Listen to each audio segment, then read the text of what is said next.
Hey, what's up, guys? Welcome to Law-Splaining the Interwebs. I am your host, Nick Rekieta of Rekieta Law, a small law firm in central Minnesota.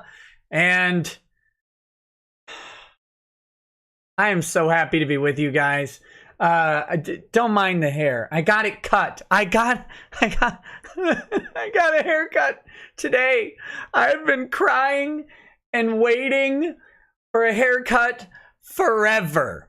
I have been just dying. This is the worst part of the Corona-chan lockdown, is not having a haircut, especially for me, because I am a cripple who is allergic to being warm, and it was 95 degrees today, and if I didn't get a haircut, I would have died of not asphyxiation, but of fentanyl and a heart attack. That's what would have killed me. Oh, and an officer on my neck. That would have killed me from the allergies. So I was so glad. Oh my goodness, I was glad to get a haircut. But I also then, I shower afterwards because of all the little hair particles everywhere. So, and I didn't put anything in my hair. So it's just all floppy. So sorry, deal with that. Oh gosh. I finished off that dirty scumbag of a tree in my backyard. I got a new axe that wasn't breaking and some impact gloves, and then I was able to fell the tree. It took like 3 hits with an axe. I wanted to cry because that's all it took.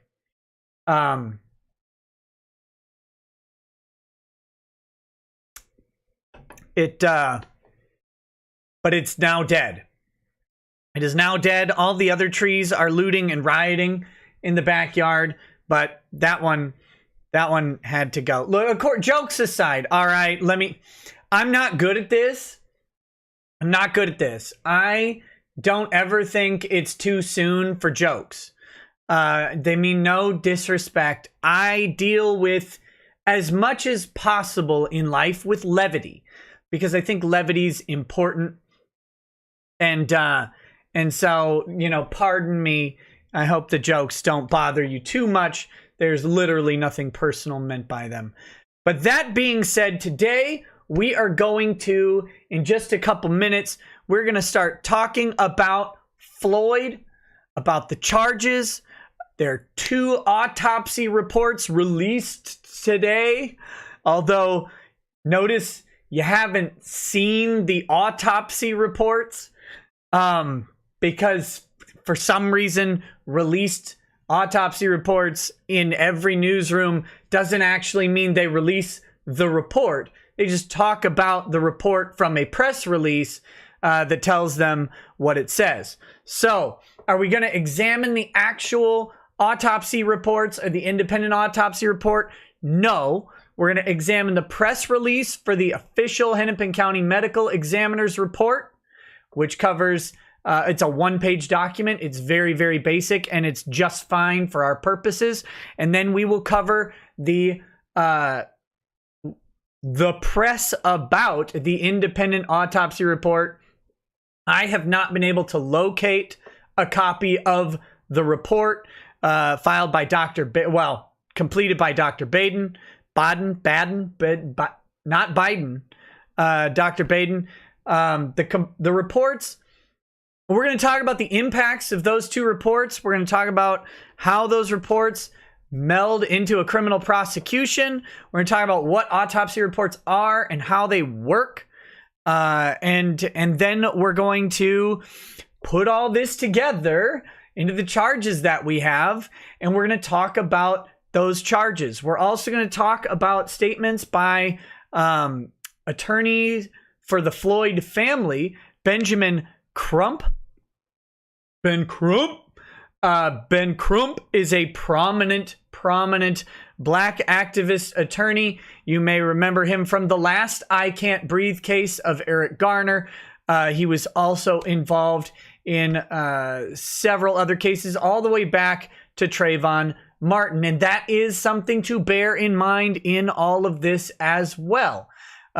His his participation doesn't mean anything as to the facts of the case, but his participation might mean something as to the facts of how the case progresses in the media, not how the case progresses in court. Those are very, very different things.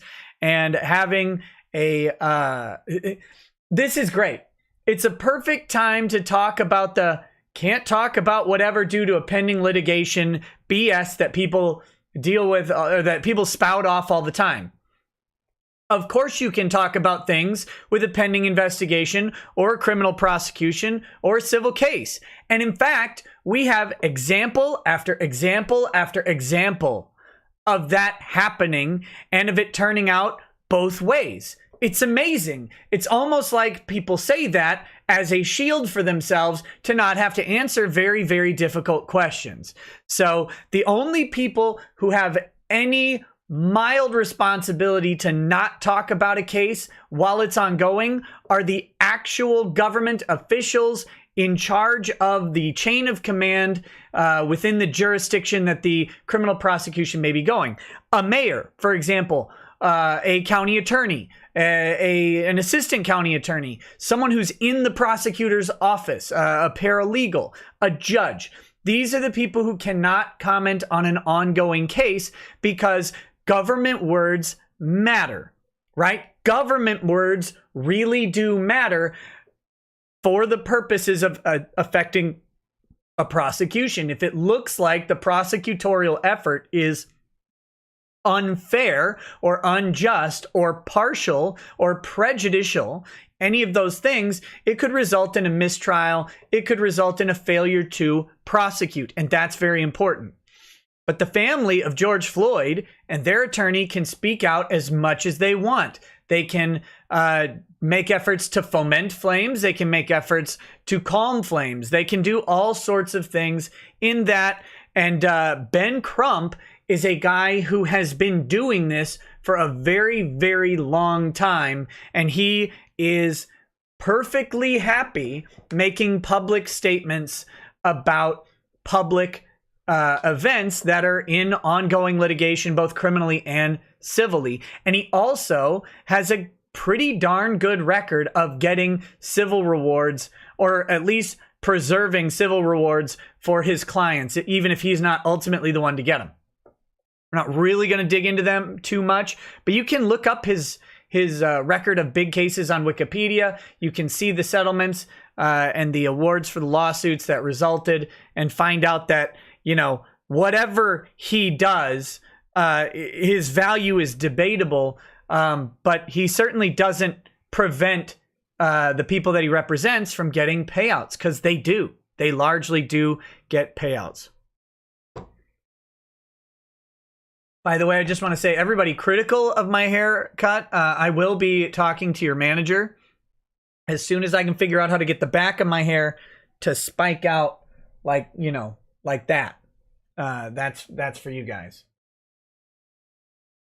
Ty, I saw what you just typed, and I'm coming for you. I'm coming for you. I look like an Antifa lesbian. Well, let's get to that. Let's get to that. I'll tell you why I look like an Antifa lesbian. The truth is, I'm on my way to the riots because I finally have proper gear to go to the riots. I have this vest that was given to me by Short Round. Short Round and his business partner have sent me a vest. They're from Uprise Armory. Uprise Armory. Again, Short Round was on the other day. He's a former LEO, and he was helping me talk about the use of force in situations like this. And so now I have a vest, and I can dress up in all black and go soccer kick people while they're down on the ground. So watch out, world. I'm a little out of practice, but I think I can get you. I think I can get you. And I now have my tactical vest that I can wear. And that'll be fun. That'll be. And just for full disclosure, I've told you guys a million times, you won't catch me near a riot or a protest. Miss me with that nonsense, because I'm not getting tear gassed or maced or whatever. Do I have aviators? Do I have aviators? Yes. Yes, of course I do. Now what I need to do is eat 6,000 donuts and get up to speed where I'm stretching the limits of the vest and pouring out the sides of it, because that's how you need to properly wear one. So that is that.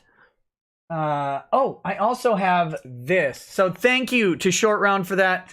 I really appreciate it. It's actually really, really cool.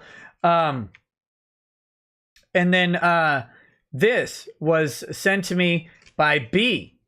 This is some Head Country barbecue sauce.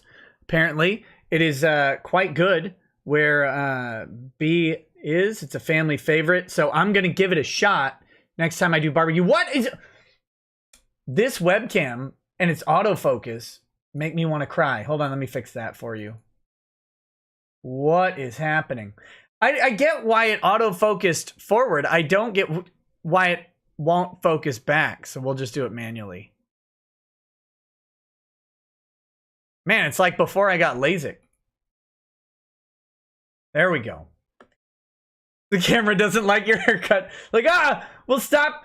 My camera's in preservation of my ego mode.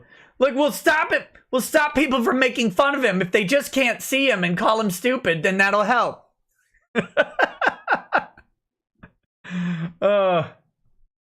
So anyway, well, thank you so much to B. It's just an initial B. I don't want to say a last name, but you know who you are. Thank you. And I can't wait to try it. Thank you so much. So I always appreciate gifts that are given to me. I got another gift from Blaine, but it's upstairs in the drying rack, so I can't show it. But it's a Scotch whiskey glass, and once it's, I'll bring it down probably tomorrow and thank him properly for that. I really do appreciate it. 1 second. I've got to send a quick there we go. Okay, in other news, and I'm going to get to other news real quick, then I'm going to get to super chat section, and then we're going to jump into this thing, and that should be great. Other news for things. Wednesday, I've got Dan Fraga on. He's got a comic campaign going. I drunkenly bought the tier the other day where he's going to kill me in the comic, which would be great. He's going to come on. We're going to talk. I haven't told him this yet, but we're going to talk about escapism and creation, and we're going to talk about bourbon, because he's a bourbon guy. So I'm going to buy a bourbon I've never had before for that show. But Dan Fraga is going to be on, and that's going to be a fun show Wednesday. It'll be a complete change of pace from all the seriousness that's been going on. We're going to talk about escapism and how we get away from seriousness. And we're going to talk about creation and creativity and making things that people want, and how you do that, and how that market is different from when he started. He's been doing this for like 20 or 30 years or something like that, a long time. And I think it's a great conversation to have. So Dan Fraga on Wednesday. I think Thursday and Friday, Drexel will be out. I'm not sure exactly what the dates he's coming will be, but I will let you know, and we will have some sort of stream. I'm hoping to have Dick Masterson on with Drexel for a non-Spurgfest stream where we can talk about stuff, but it depends on a couple factors. For that, we can talk about banking. We can talk about 230. Even though Ty doesn't believe me at all because he's a boomer who doesn't understand how the banking industry is controlled by 4 companies in total. And it's not really about the banks, but the payment processors themselves. And he thinks that the US government can just regulate them because he's just Ty. And that's great. I love him to death.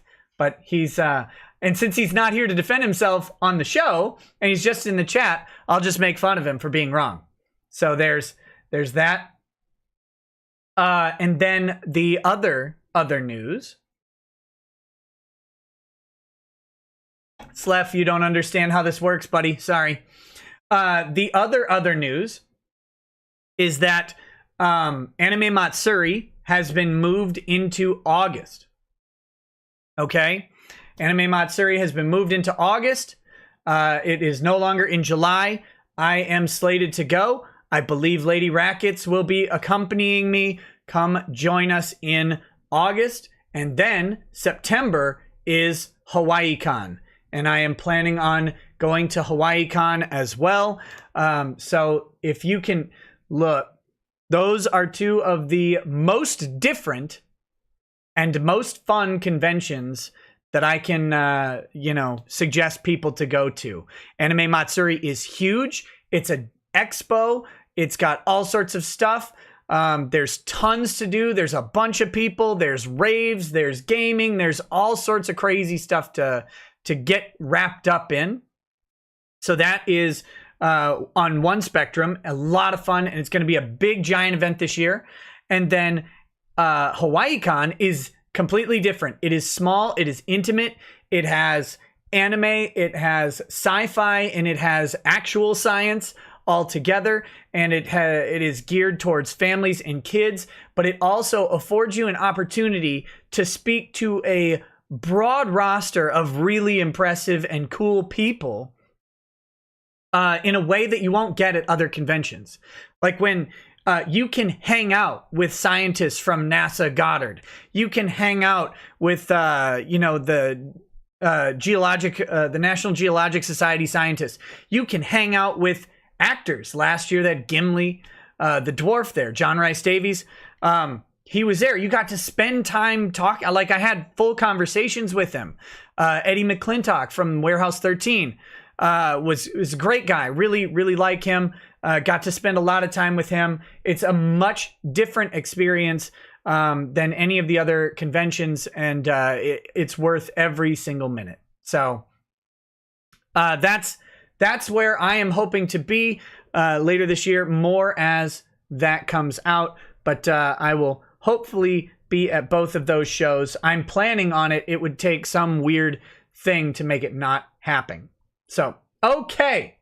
That being said, justice for Slef.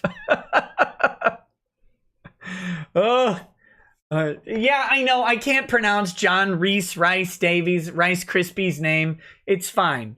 But I did get to hear about his childhood, and that was good stories. Is that it? Is that it? Is it time? Is it autopsy time and story time? It is story time. Okay. Catch you later, Ken. Catch you later, Ken. Here we go. Aha! Aha! Okay. So I've been going back and forth about how to do this. And we're gonna probably go through some news stories and pull up the autopsy press release here. Which I will get. Woo! Let me get that pulled up also. Can I get this pulled up? Where is it? I don't want to hear more. I have it on my phone, which is annoying.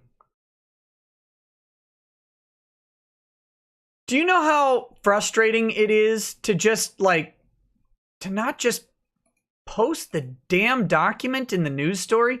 Just do that. That would be great. All right. Thank God Ben Crump has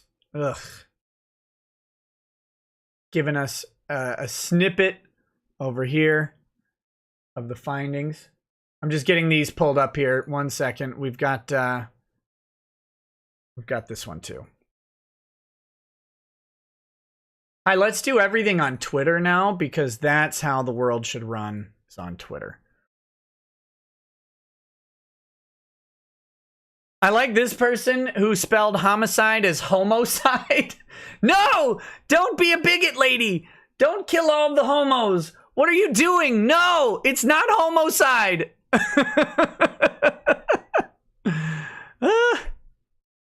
Get rid of those. Get rid of the, no. There. Okay. All right.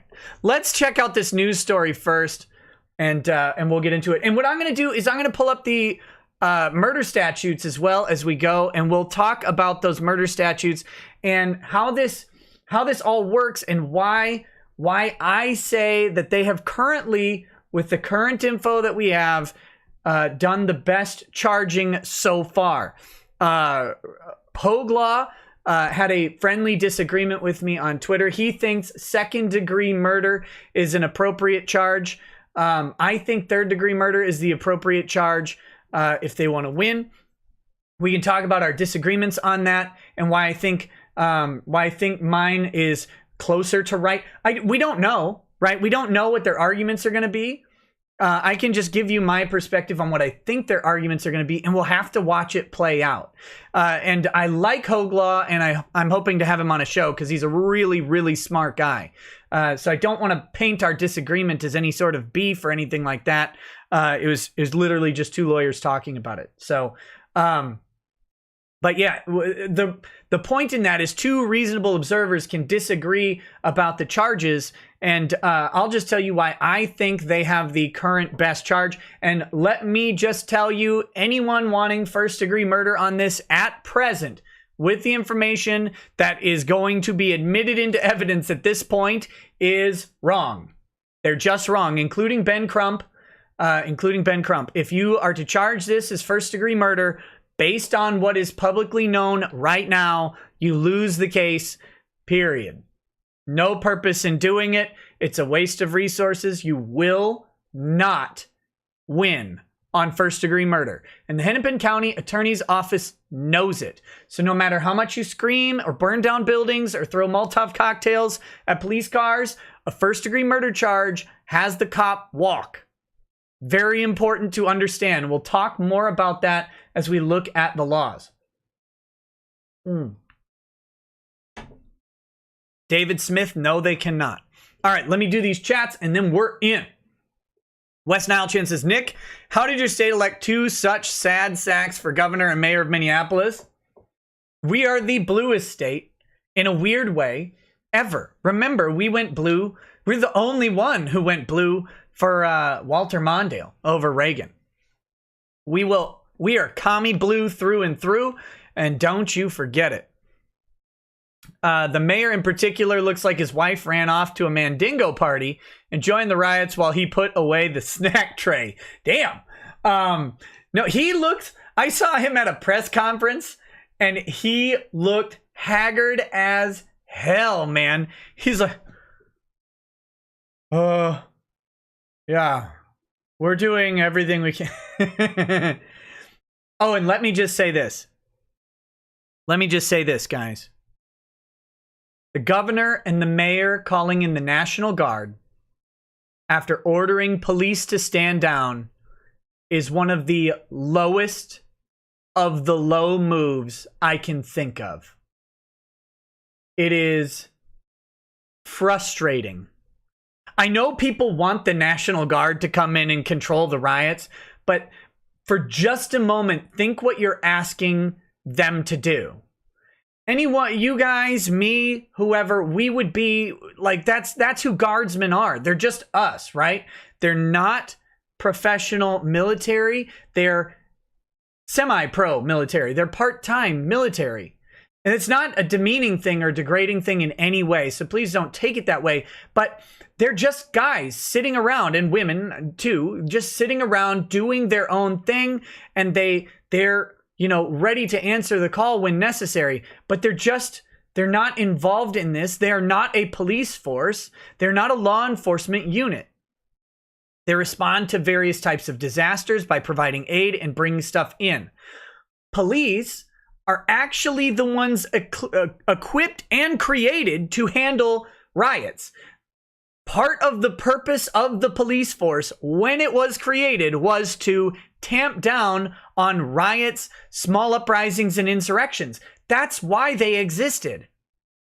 They're like we don't want to call them militia because we had, you know, a civil war type thing going on. We don't want to call the militia up.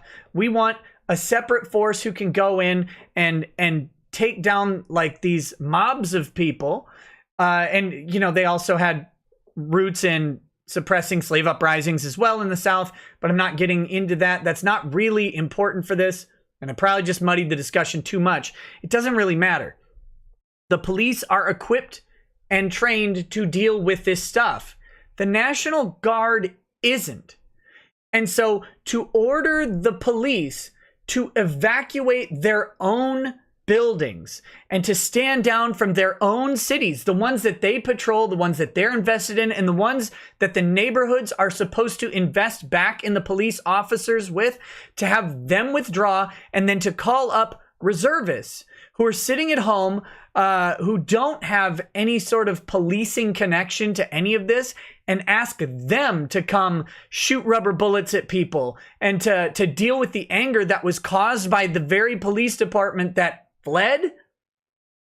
That's a bullshit move to the people sitting at home being National Guardsmen. That's not what they're for. And it's a scum thing to do because now they get to face the brunt of being a police force in a hostile city rather than the police force who retreated from their own city.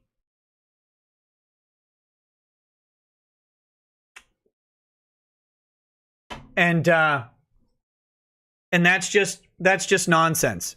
I am very, very much opposed to that. So anyway, all right. Woodman Gaming. Sorry for the ranting. I'm going to try and keep it to a minimum so I can focus. Woodman Gaming says, your tardiness has been deemed heresy and is not acceptable. You should be tried in a court of the audience and likely sentenced to snack tray duties. How dare you? How dare you? I would never carry a snack tray. Woodman Gaming says, yo, Nick, I've got a dialogue with our Key City Sheriff, Kaniola County Sheriff tomorrow. Anything you'd like me to ask? Just going to shoot the stuff since he's ultimately training me for CCW. I don't know. Ask him his opinions on this stuff. I know we had our rather peaceful demonstrations here in town. At least I heard they were peaceful.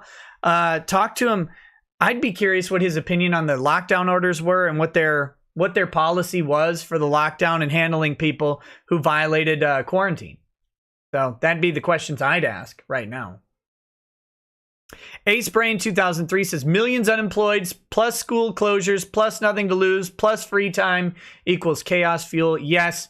COVID is part of the recipe for this disaster. Locking people, keeping people bored for 3 months, locking people out of their work into their homes. I mean, what do they do? It's not an excuse, but it is, like I said, it's part of that recipe. NFF says 4 different lawsuits are being filed against Justin Trudeau, and here are the main GoFundMe. Can't fit them all, so I will send the main one. Firearm rights. Okay, so it's firearmrights.ca/en/legal-challenge/. Also going to enjoy some Lagavulin 8. You are lucky. I am out of it, I believe. Wait a minute. Oh, I still got a spot of 16. That's coming. So, yeah. And Trudeau deserves all of the lawsuits he can get for being just a chump. Billy the Kid Lawrence says, so what's going on with the Vic Appeals? June 20th. It's been really dry for months. I told you that this is the speed at which lawsuits normally progress. It's slow. It's quiet. It wasn't because you had an activated defense. And once their stranglehold on information was challenged, they went into re-mode completely. Ron grabbed his remote and they started swinging. And they're still swinging. And by the way, yes, 1,000 times yes. Conversations by proxy with the Kiwi Farms is coming back at some point. We have to get through what he has been saying on the Kiwi Farms. I'm told it is unbridled idiocy. So, but yes, that's why it's been dry. It is actually at the stage where it is quiet. This is how lawsuits are supposed to go. I'm sure I am being blamed for it being loud, and I'll take the blame, but that's not true. I'm just a guy yelling at the internet from Minnesota. I had no ability to make that a loud lawsuit, and it's entirely the response of the defendants that made it loud. Cheers to them, idiots. Also been thinking about getting LASIK myself. Worth it. I would not trade it for the world. I mean, maybe the world, but then I'd just get LASIK again. But I liked it a lot.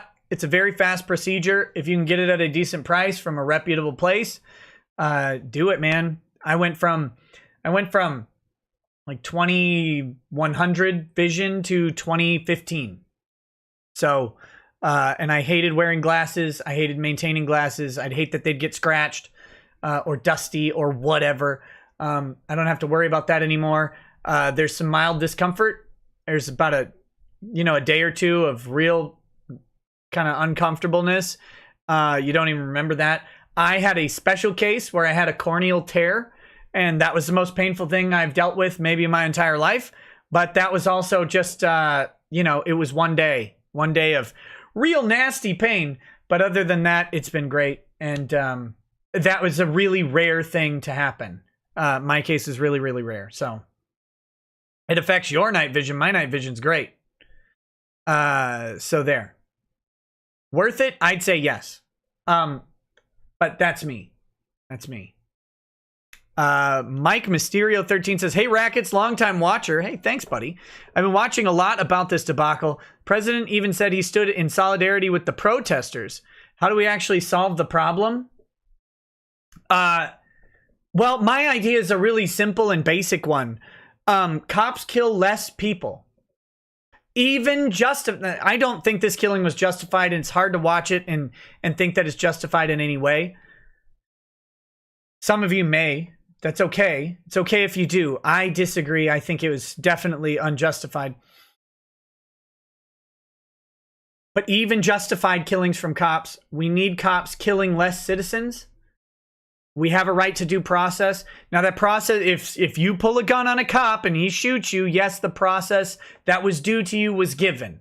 If they're acting in justifiable use of deadly force, then they are. What I mean is to reduce the number of interactions that police have with people. And that's a two-way street. It involves people committing less crimes, but it also involves police being directly involved in arrests for less offenses. Again, Minneapolis burned to the ground over a $20 forged bill. Like that's it. A forged 20. They're arresting him over a forged 20. Why? During COVID, at times where domestic abusers, people charged with battery, robbery, stuff like that are not getting arrested. That's the important thing. They're getting charged by citation and staying home. This was a case where a guy could have been cited with a ticket, and then that could have been the end of the encounter. It's COVID time, baby. But we need generally less police interactions that result in arrests, unless the arrest is to preserve the safety of those around us. It's not what the police were for, and it's not what our jails are for. They're not for holding people for nonviolent crimes.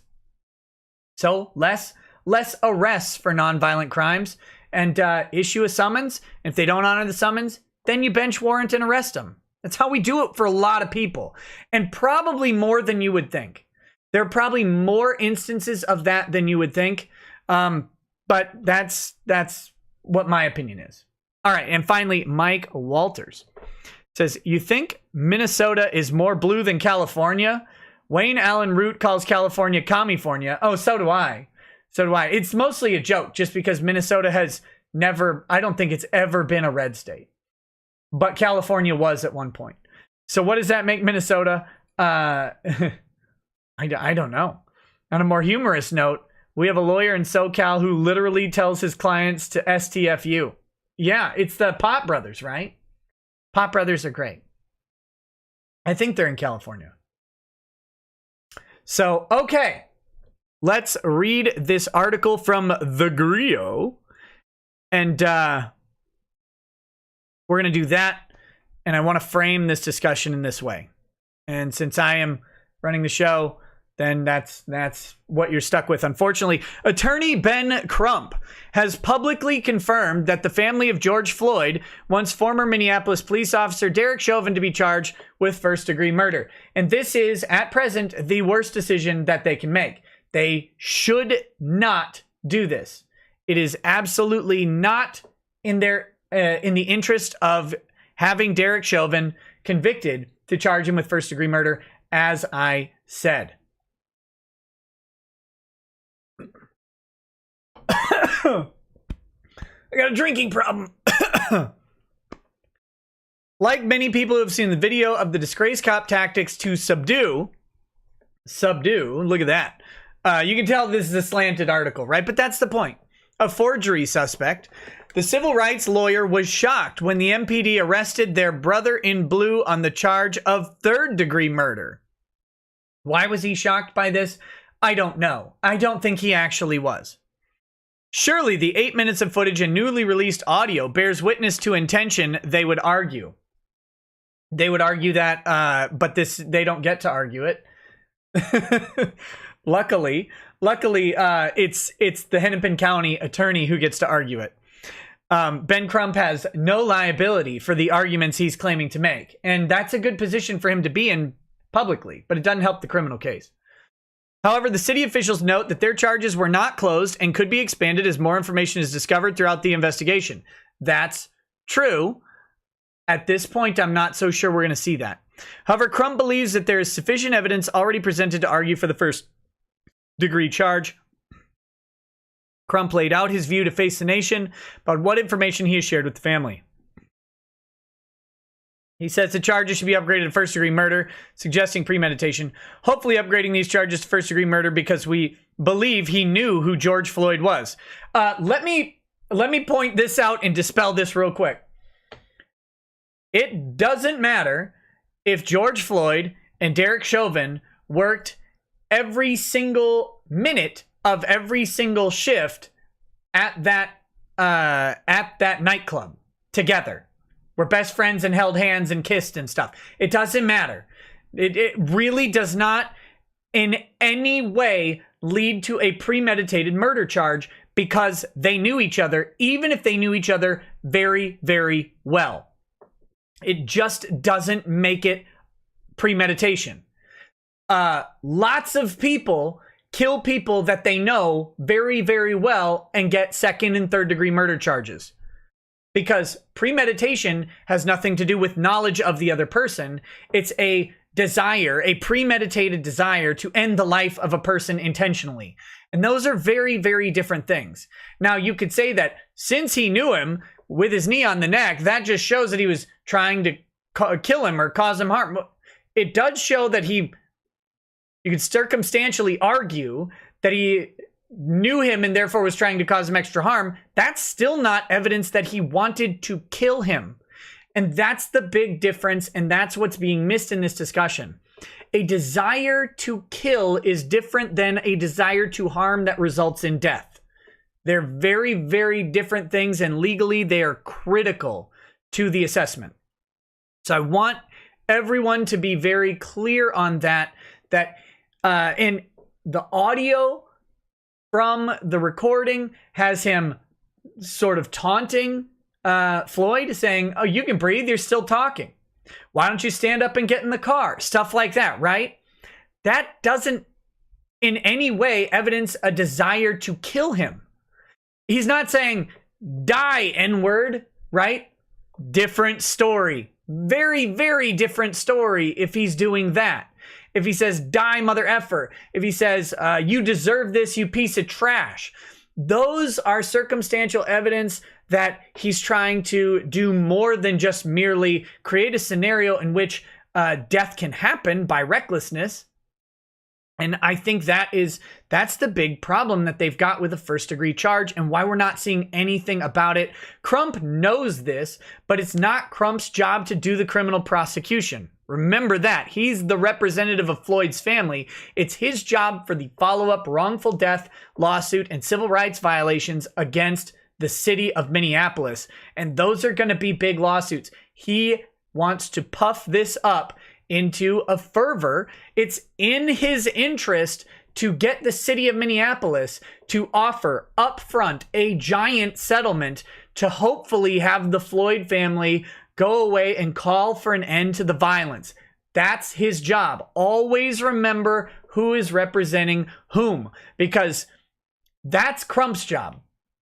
If he can get the city scared enough of the upcoming lawsuit, then he can get the Floyd family paid, and he can hopefully get the Floyd family to make some statement about healing and all of that stuff that happens at the end of every one of these. That's how that's going to go, right? It's important to remember that the riots benefit. And do not mistake this. I am not saying that the Floyd family wants riots. They may not. I don't know. I know nothing about that. I'm not making a statement about it, but I'm saying their civil suit benefits from fear on the part of the city, period. And so Crump is saying this, oh, this should be first degree. It should be worse. They should really be going after. Yeah. Okay. That's the civil suit that he's talking about. Okay. Finally, let's get back to this in just a second. Mike Walter says, you think, the lawyer is actually named Derek Nowicki, I believe, specializes in DUI cases, and on his radio ads literally tells potential clients to STFU. The radio ads are some pretty funny stuff. Imagine Lemoyne telling Ron to shut the fuck up. Shut up, Ron. Shut up, con slut. Get your remote and I'll shove it right in your ear. Stacy Dealman says over a fake 20. Did the store clerk turned over the fake 20 to the police officers? Where's the supposed fake 20? It's been lost in the miasma. I don't know. I mean, maybe they have it. Maybe the store clerk turned it over to the police. It's not in any news stories. There's no picture of the fake 20. That's one of the problems that I have with this. Where's the 20? Where'd it go? Let the public see the fake 20. But they haven't released it. So, all right. Back to this. I've talked with his family ad nauseum because you can imagine after seeing the police have his knee on his neck, not for 1 minute, not for 2 minutes, not for 3 minutes, but for over 8 minutes while George pleaded, I can't breathe, called for his mother. He said to host Margaret Brennan, look, as a personal piece of advice, if you're an attorney, you're not talking to your client ad nauseum, right? Like,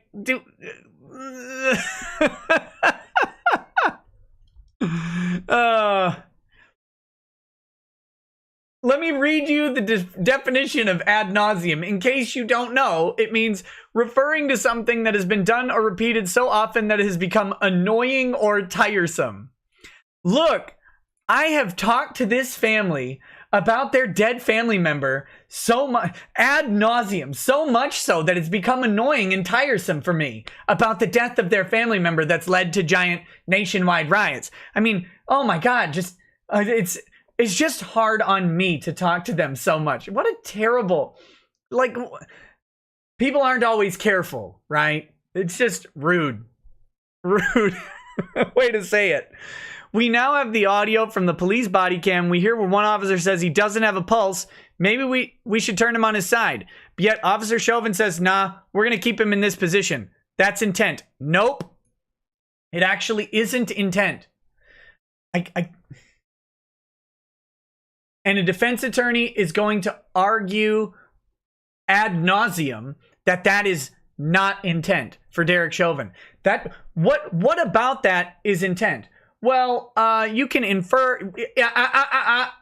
Infer. How do we know that he intended to kill him by keeping him in a position rather than just holding him in place? Now, where he was holding him in place was uncomfortable and a bad position or whatever, but lots of people get held in bad positions for a long time, and that's not intent to kill them. So it's not intent. And a defense attorney for Derek Chauvin would have a field day trying to, or baiting the prosecutor into proving that sentence is somehow intent. Hey, maybe we should turn him on his side. Different if he says, the other officer says, hey, I can't find a pulse. We need to administer this. We need to give this guy some medical treatment. We need to give him some first aid, something like that. We need to get his heart going. We need to check and see if he's okay. Derek Chauvin says, nah, he can suffer. Or, no, hope he doesn't wake up. Or something like that. We're going to keep him in this position, is intent to keep him in that position. And that's just, again, charging these crimes is important. It's important that it's done right. There could be more evidence that comes out. Haven't seen it yet. Right now, not first degree. He also shared the possibility that Chauvin and Floyd knew each other through work, being employed as security simultaneously at a nightclub in 2019, only added to the reasoning for the first degree charge. No, it doesn't.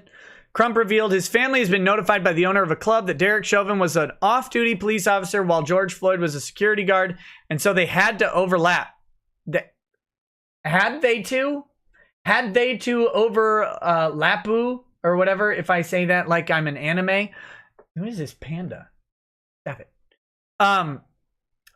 They didn't have to overlap. Produce evidence that they did overlap. Produce actual evidence that they knew each other rather than an inference.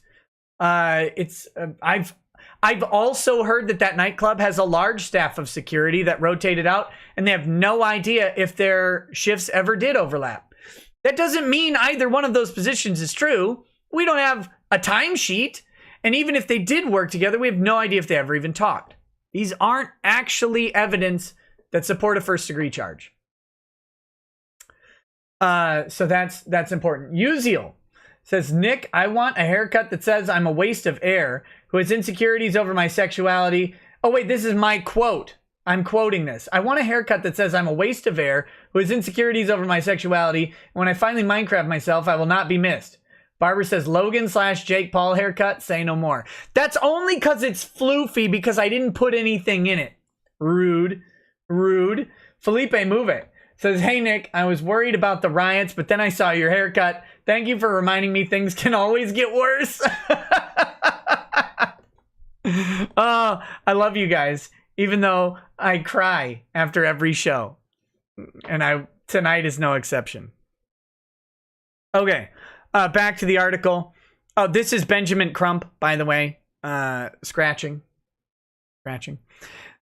That is going to be an interesting aspect to this case, and hopefully upgrading these charges to first-degree murder because we believe he knew who George Floyd was. Finally, he addressed Floyd's health and a defense strategy to arguments made to discredit the claim that his death was a result of Chauvin's reckless behavior. At what point does it not be about detaining a man who's face down with handcuffs, not posing any threat to an intentional will to cause bodily harm, he questions. And if that results in death, every prosecutor in America will show that that is first-degree murder. No, they won't. Clearly they won't. Like, this is... You know why? You know how I know this sentence is wrong? It's simple. Because one of the prosecutors in America...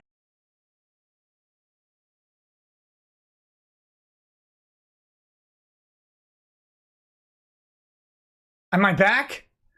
I might be back. I'm back! Yay! Okay. All right.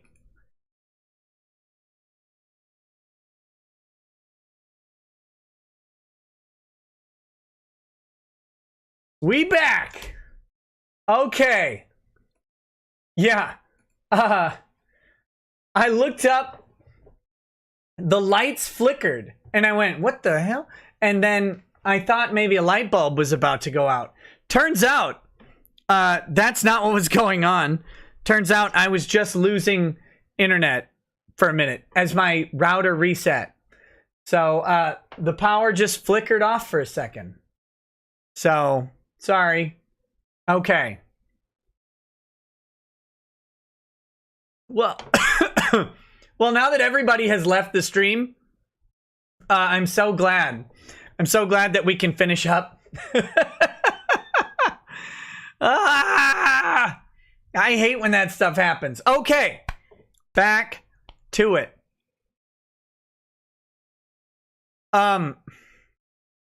What I was saying when we left is this guy says, we'll read this phrase again. Because, we'll read this phrase again because it was important and I don't know where I cut off. At what point does it not be about detaining a man whose face is down with handcuffs, not posing any threat to an intentional will to cause bodily harm? He questions, and if that results in death, every prosecutor in America will show that that is first-degree murder. False, false, false, false, Crump, and you know it. And here's how I know Crump is wrong, because there's at least one prosecutor in America who won't, and that's the Hennepin County prosecutor who happens to have this case. But let's break this down for a second.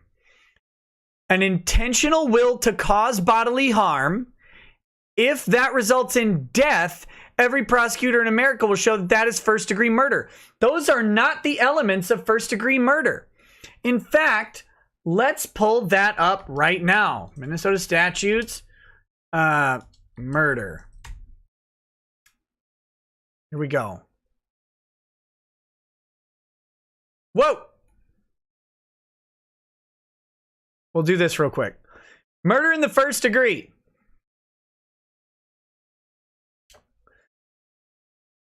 Whoever does any of the following is guilty of murder in the first degree and shall be sentenced to imprisonment for life. 1. Causes the death of a human being with premeditation and with intent to affect the death of the person or of another. So, if I'm intending to affect death, that's it. That's the standard for premeditated murder. Premeditation, intent to affect death. Now, it doesn't have to be to the person I kill. If I'm going to kill someone and then someone sticks their face in front of the bullet and then they die instead, it's still premeditated murder, right? That's still first-degree murder, even if it's the wrong target. But if I'm intending to kill and I just happen to kill someone else, by mistake or accident or intervention, that's still first-degree murder, okay? But it is not intent to inflict bodily harm. Let's keep going. See, cause the death of a human being while committing or attempting to commit criminal sexual conduct of the first or second degree with force or violence. Causing the death of a human being with the intent to affect the death of the person or another. Notice this is still in there. While committing burglary, robbery, aggravated robbery, kidnapping, all those things. Cause the death of a peace officer, prosecuting attorney, no, defense attorneys? We're on the chopping block? Rude. Judge or a guard employed at a Minnesota state or local correctional facility with intent to affect death of that person or another while the person is engaged in the performance of official duties. Cause the death of a minor while committing child abuse. When the perpetrator has engaged in a past pattern of child abuse.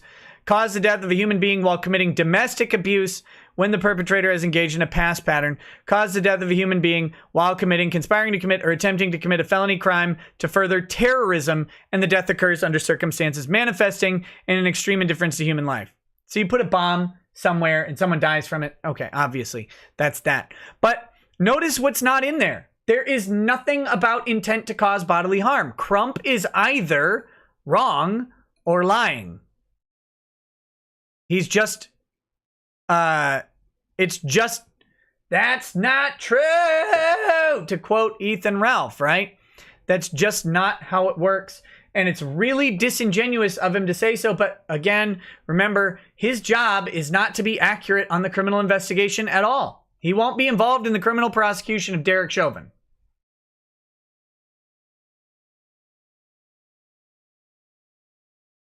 And I have to clarify this because we saw it in Eric Garner when they start talking about underlying health conditions and what drug and alcohol he had in his system. And Eric Garner, the officer who killed him, was not only not convicted of first-degree murder, I don't believe he was convicted of anything in that case.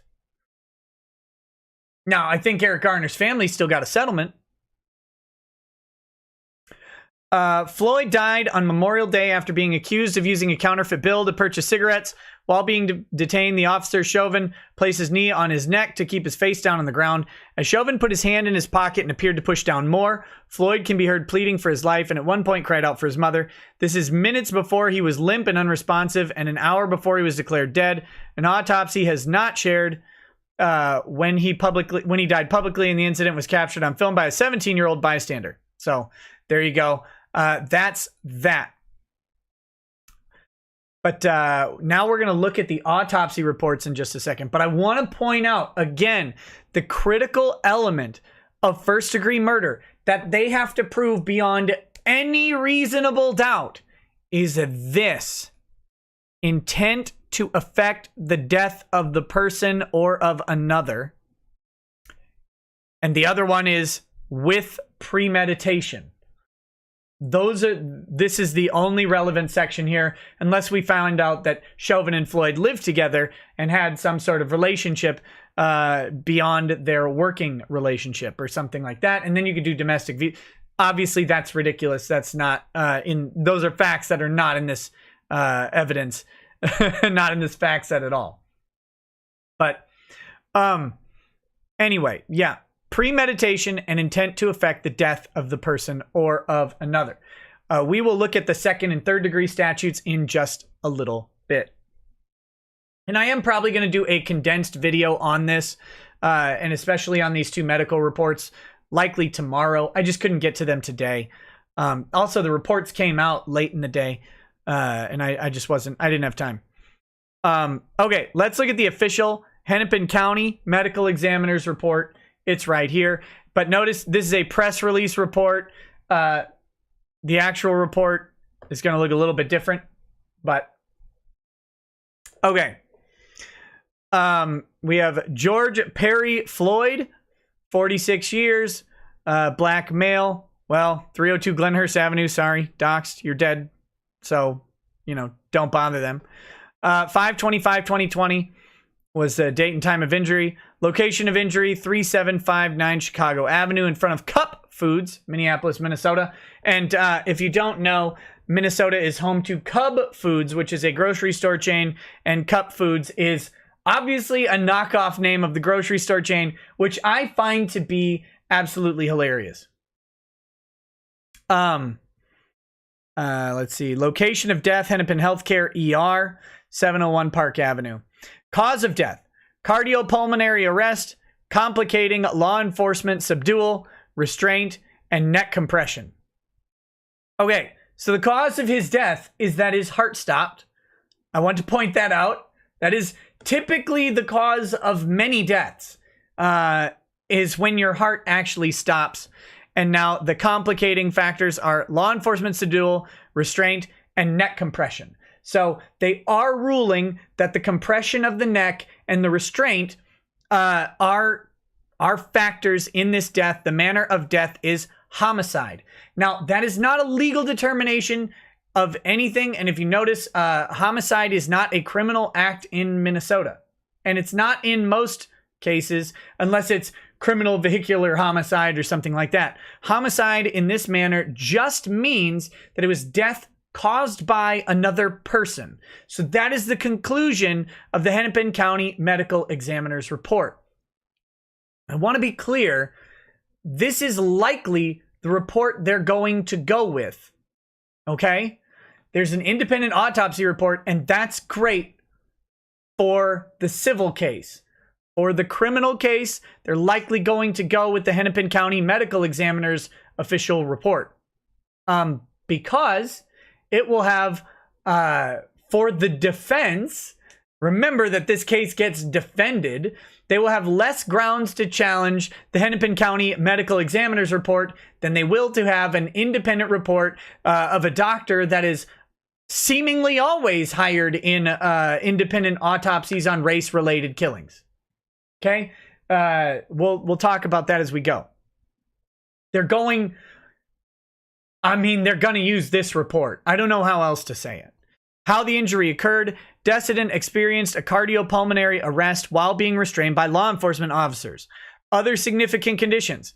He had arteriosclerotic and hypertensive heart disease. So he had high blood pressure, heart disease.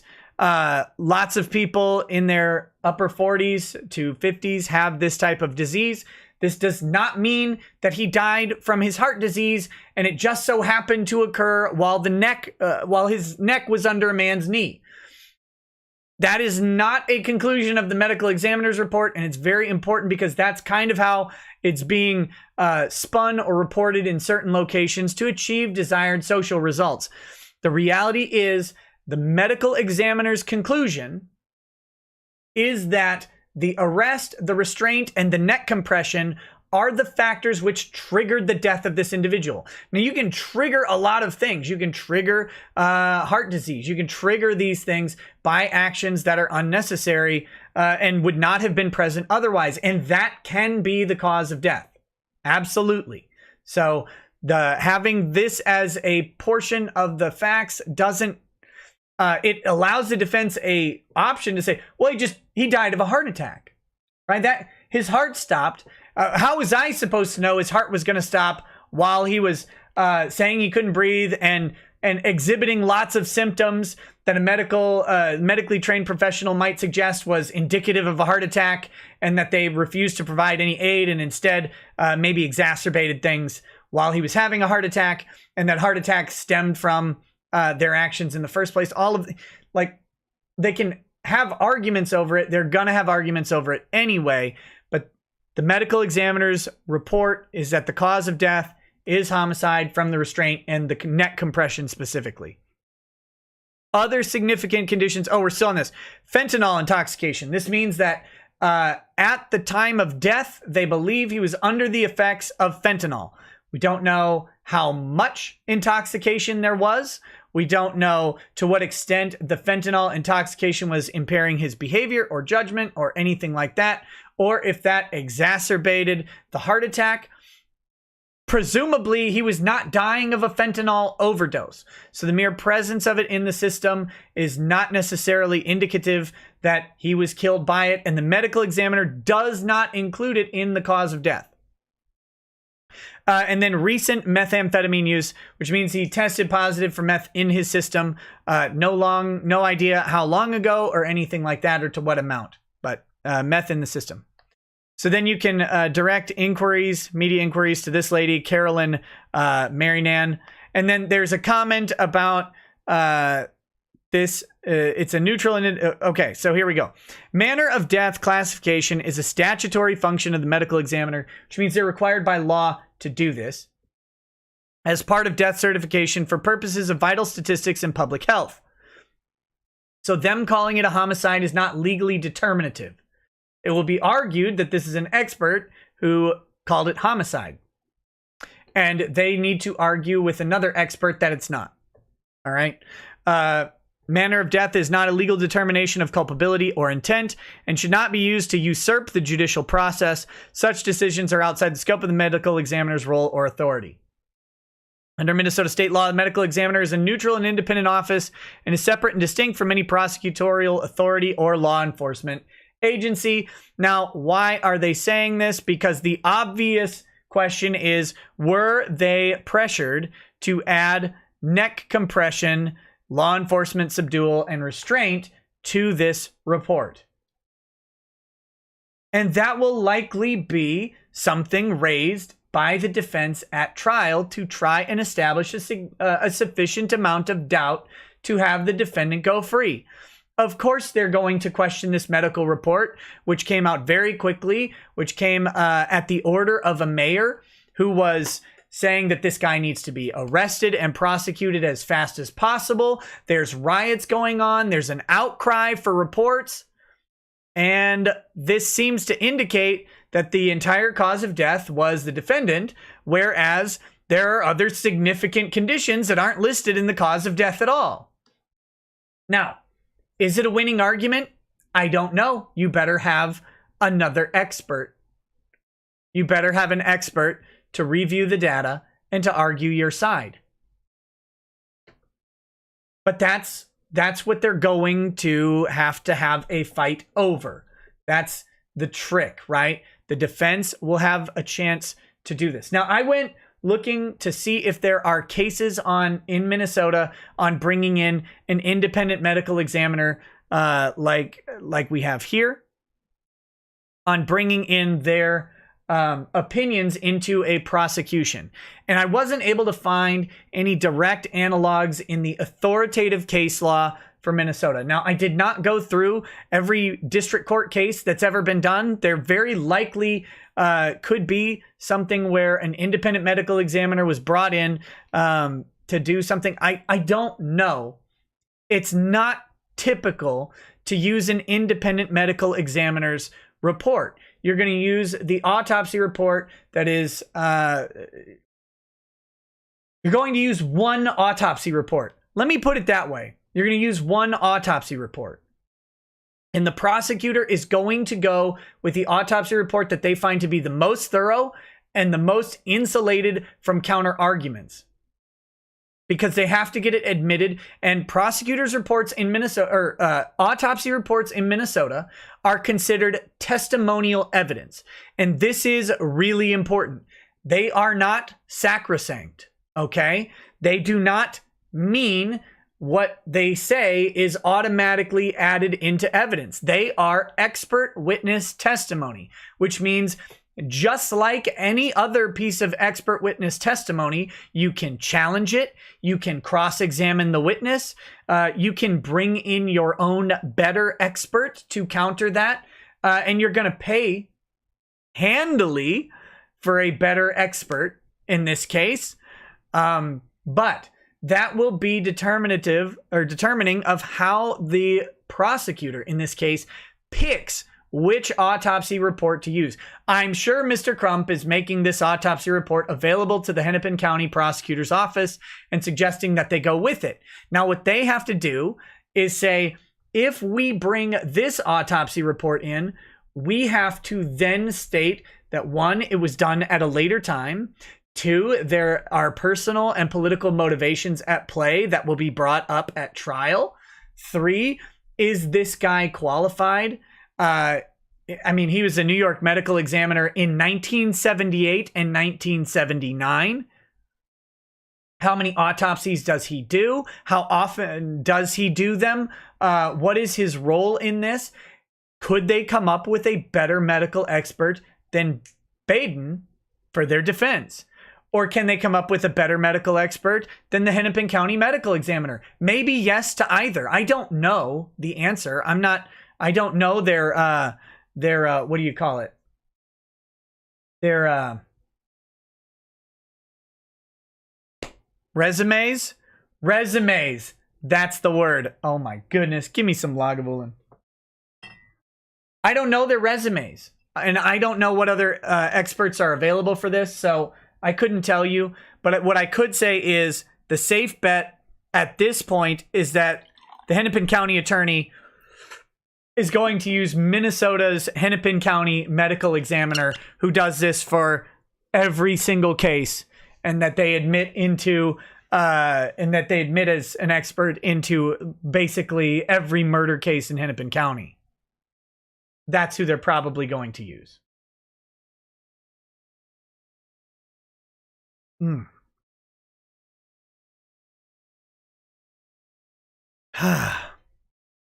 Now I need my internet to go out again. Just kidding. All right. Let's do some chats real quick, and then we'll go into this independent medical examination and see what they say. And we'll look at it from both perspectives, right? Bart Silverstein says, sorry, Susan W. had your stream Georged. Rude. Yeah, YouTube had their knee on the neck of my stream. Weirdo with a cello says, can we bring back hazing and introduce mandatory shit tests for law enforcement? Too many weak, tough guys who wouldn't know how to handle the most basic human aggression if it cut him in the lunge line are somehow cops. Now, I want to say I was talking to a former corrections officer who was a corrections officer in Minnesota for 20 something years. And he was baffled by the actions of Derek Chauvin. And he said, look, in corrections, once you've got the person handcuffed, the fight and the struggle's over. Because at the end of they're not going to do too much damage at that point. So you don't, his point was not that everything's fine. Well, handcuffed, mission accomplished. It was that once the handcuffs are on, there's no use in applying like significant amounts of restraint and pressure to them, because the fight, like, it's not a balanced fight. You have to then adjust the way you're dealing with people. Now, I'm sure some people are going to argue against that, and that's fine. I'm just pointing to the person who's done this many more times than I ever have. So, that being said, it's an interesting thing. Oh, we're gonna watch one more video today that I don't know if everybody has seen, mostly because it was posted by Talcum X, Sean King, the perpetrator of more blackface than anyone in America, although doing the worst job at it. Sean King has provided another view of the video, which answers one of the sort of questions I had from the complaint of, did they actually have this guy in the squad car? And we're going to talk about that in a minute, because I think it's really, really important.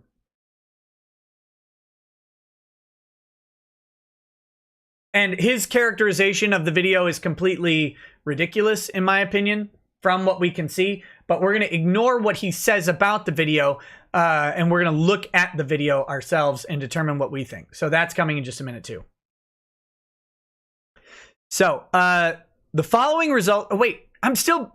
Mithrin Emrys says, can you say one of the prosecutors in America didn't think so? Another 500 times, please. I missed it the first 4,365 times. Look, listen. One of the prosecutors in America didn't think so. How many times did I say it? I thought I only said it like 2 times. Nova Zero says, sure, Nikki, you browned out so hard the internet itself was embarrassed at you. You're not sure if it's your haircut at all? Going to blame COVID or 5G for this one. Also, get a UPS for your stuff, and maybe a nappy boomer. Rude. Finfrog says, what really steams my pickled beets? MSM/Biden/others, only referring to the protesters and purposely avoiding rioters, looters, brutal assault, destruction of property, livelihood when talking about the POTUS tweets, etc. Yeah, of course. Look, I think I'm not a protester, as I've said many times. Won't catch me protesting things. That's not how I deal with stuff. And that's not where my voice is ever heard. And so I'm not going to go there and spend a bunch of time being uncomfortable and annoyed. At least not yet. I mean, maybe something will make me mad enough. I can't think of what it would be. I'm not a protester. But I get protesting. I do. I understand why people would protest this death and others. The problem with every protest is it takes one jackass with an empty bottle. And a protest becomes a riot in moments. And which is another reason you won't catch me at protests. Because I don't have time to get kicked in the face, or arrested, or pepper sprayed, or tear gassed, or shot with beanbags. No, thank you. I don't have time for it. So Mithrin Emmer says it was a joke. YouTube kept repeating that portion when the stream died. It almost became a rap. Oh, really? That's cool. Probably not, but cash me at protests. How about that? Yeah. Okay. So here's the following results are preliminary findings from the independent autopsy conducted Sunday, May 31st, 2020 on the body of George Floyd. Condition of the body included hemorrhage over the vertebral bodies and in the cervical region was found. So they found hemorrhaging and bruising back here. obviously important if you're going to suggest that compression on the neck was a significant factor in the death. Hemorrhage on the outside of the carotid artery at the level of C3, C4, C5 was found. That's in, I don't know which side the carotid artery's on. Sorry, I'm not a biology, but that's roughly this area of the side of the neck. So they're saying that there's trauma to the area around the carotid artery, which means implies, doesn't mean, it implies that compression on the space would have compressed the carotid artery. Hemorrhage in wrists and forearms was found. That's pretty obvious. You have handcuffs. You have guys applying pressure to the wrists. You have guys grabbing him by the wrists and moving him around, plus subsequent pressure put on downward on the wrists as well.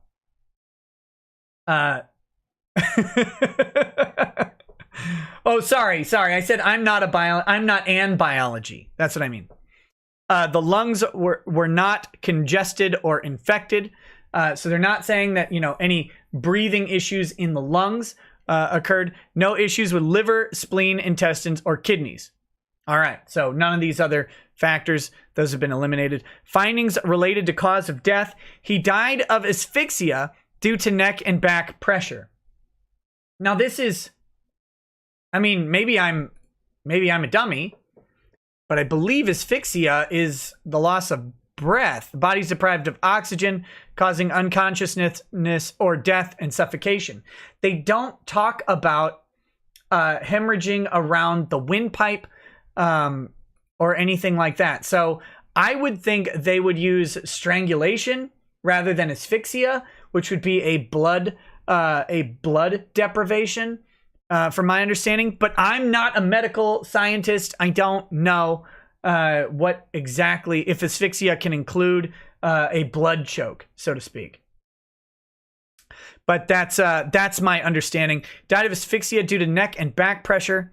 Now, I think what, and I'm tangenting here, but I've been reading a lot about this today, and I'm not going to try and find every article, but one of the things that is said is that just because he's able to speak doesn't mean that he's able to get a sufficient amount of air into his body. So that could be what they're saying, is that even though there's no hemorrhaging around the windpipe or esophagus area, that the pressure on his back and neck prevented his ability to get sufficient oxygen into his body. That is certainly a possibility. And that's what we saw with Eric Garner, who is a large man who is then put on the ground on his stomach and pressure applied to his back, and the combined weight of his own body mass plus a large, or not even a large, just an officer pushing down on it prevented his lungs the ability to inflate. And so he was basically choked out while also famously saying, "I can't breathe," right? He was also talking. So that's the theory they're running with here, it seems. Pressure on the neck and back interfered with his breathing and blood flow to the brain. Weight on the back, handcuffs, and positioning were contributory factors because they impaired the ability to breathe. So again, he's going to be his, you can do this yourself. You put your hands behind your back and you're going to pull your shoulders back as your hands would be handcuffed behind you. And then imagine laying on your face with people pushing down on you. And try it at home, kids. Don't try it at home. Don't try it at home. You might be saying, "I can't breathe," and then dying. Don't do it. But it is not a fun thing. And if you've ever done judo or jiu-jitsu or anything, you've probably been in a scenario where someone is preventing you from breathing, even though they're not obstructing your windpipe. And it's a very, very uncomfortable thing. George Floyd died at the scene. This is possible under either of the, well, the medical examiner here says he died, that location of death was at the ER at 9:25. That's the location of the pronouncement of death. They say he died at the scene and was pronounced dead later. Ultimately, it doesn't really matter. But again, understand that this is more for PR than the criminal case. No other obvious cause of death. The cause of death is consistent with what we see on the video. No other cause of death is present in the autopsy. Later information will not change the cause of death, but will be informative. The toxicology findings are helpful in understanding the circumstances of death, but are not a cause or contributing cause of death. So, again, and this is, I don't know if Crump assisted in the drafting of this language, but or just Baden is someone who knows what he's doing at this point, probably. But contributory factors are not a cause, right? Like, you driving on a road is not the cause of the accident, right? Like, it's a contributing factor. If you weren't driving on the road, you couldn't have been involved in an accident. But the cause of the accident might have been a drunk driver swerving and hitting your car. A contributing factor would be the fact that you were on the road, the fact that you were going X amount of miles per hour, the fact that you were making a left-hand turn at an intersection, the fact that the sky was gray that day and you drive a white car, making it visibility difficult. Those are all contributing factors. The intervening cause is what we're looking for when we're talking about cause of death, especially as we're talking about legal liability. If there is a sufficient superseding cause of death, then all of the contributing factors just contributed to the nature of the death. But the cause is still what actually triggered the death itself. If they would have otherwise lived, then there's obviously cause. The question for Derek Chauvin at this point is likely going to be whether or not he was going to be dying prior to his knee being placed on the neck. And that's an argument you can expect to see in the defense of Derek Chauvin. And we know already from the security cam video that George Floyd collapsed prior to reaching the squad car. And in the criminal complaint, it says that he stated he was claustrophobic, began saying he was having trouble breathing, and collapsed prior to being put in the squad car and then removed from the squad car. If they can make a compelling case that he was having cardiopulmonary arrest that was already in place before they did any of the other factors, they may be able to knock off the murder charge and drop down to a manslaughter charge. And that would probably be a significant aspect of this defense. I expect to see it. Whether it will be convincing for a jury, that's the ultimate question. And that is going to be, then you're talking about a manslaughter charge because you're talking about not providing aid and stuff like that, as opposed to causing the death in the first place. If everything they did was reasonable up to the point where his death began, they might be able to beat the murder charge. Question is, did they do things that exacerbated what was already going on? Did they have an underlying duty that they breached to provide care? And they probably had some duty to provide medical assistance to him. And if the real question is, if they're going to argue that he was already having a heart attack and dying, you're going to have to then convince a jury why you thought it necessary to put your knee on the back of his neck while he's dying. That's a tough argument. But I'm just trying to go through all of the factors as thoroughly as possible based on the situation that we see, because that's the defense attorney's job, is to raise every possible specter of doubt on for Derek Chauvin. The interesting thing about an officer-involved fatality of a potential criminal defendant is you notice what we don't get to do. And this is one of the sneaky rights that is taken away when an officer kills a suspect under any circumstances.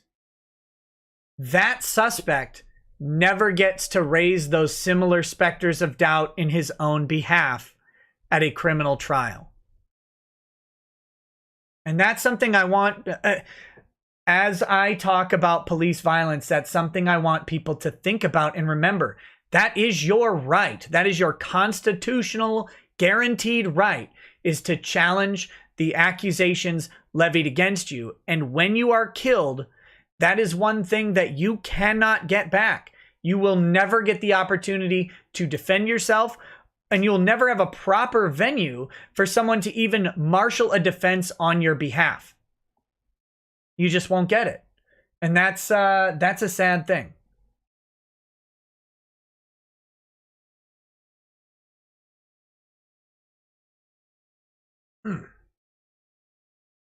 Okay, let's see. All right.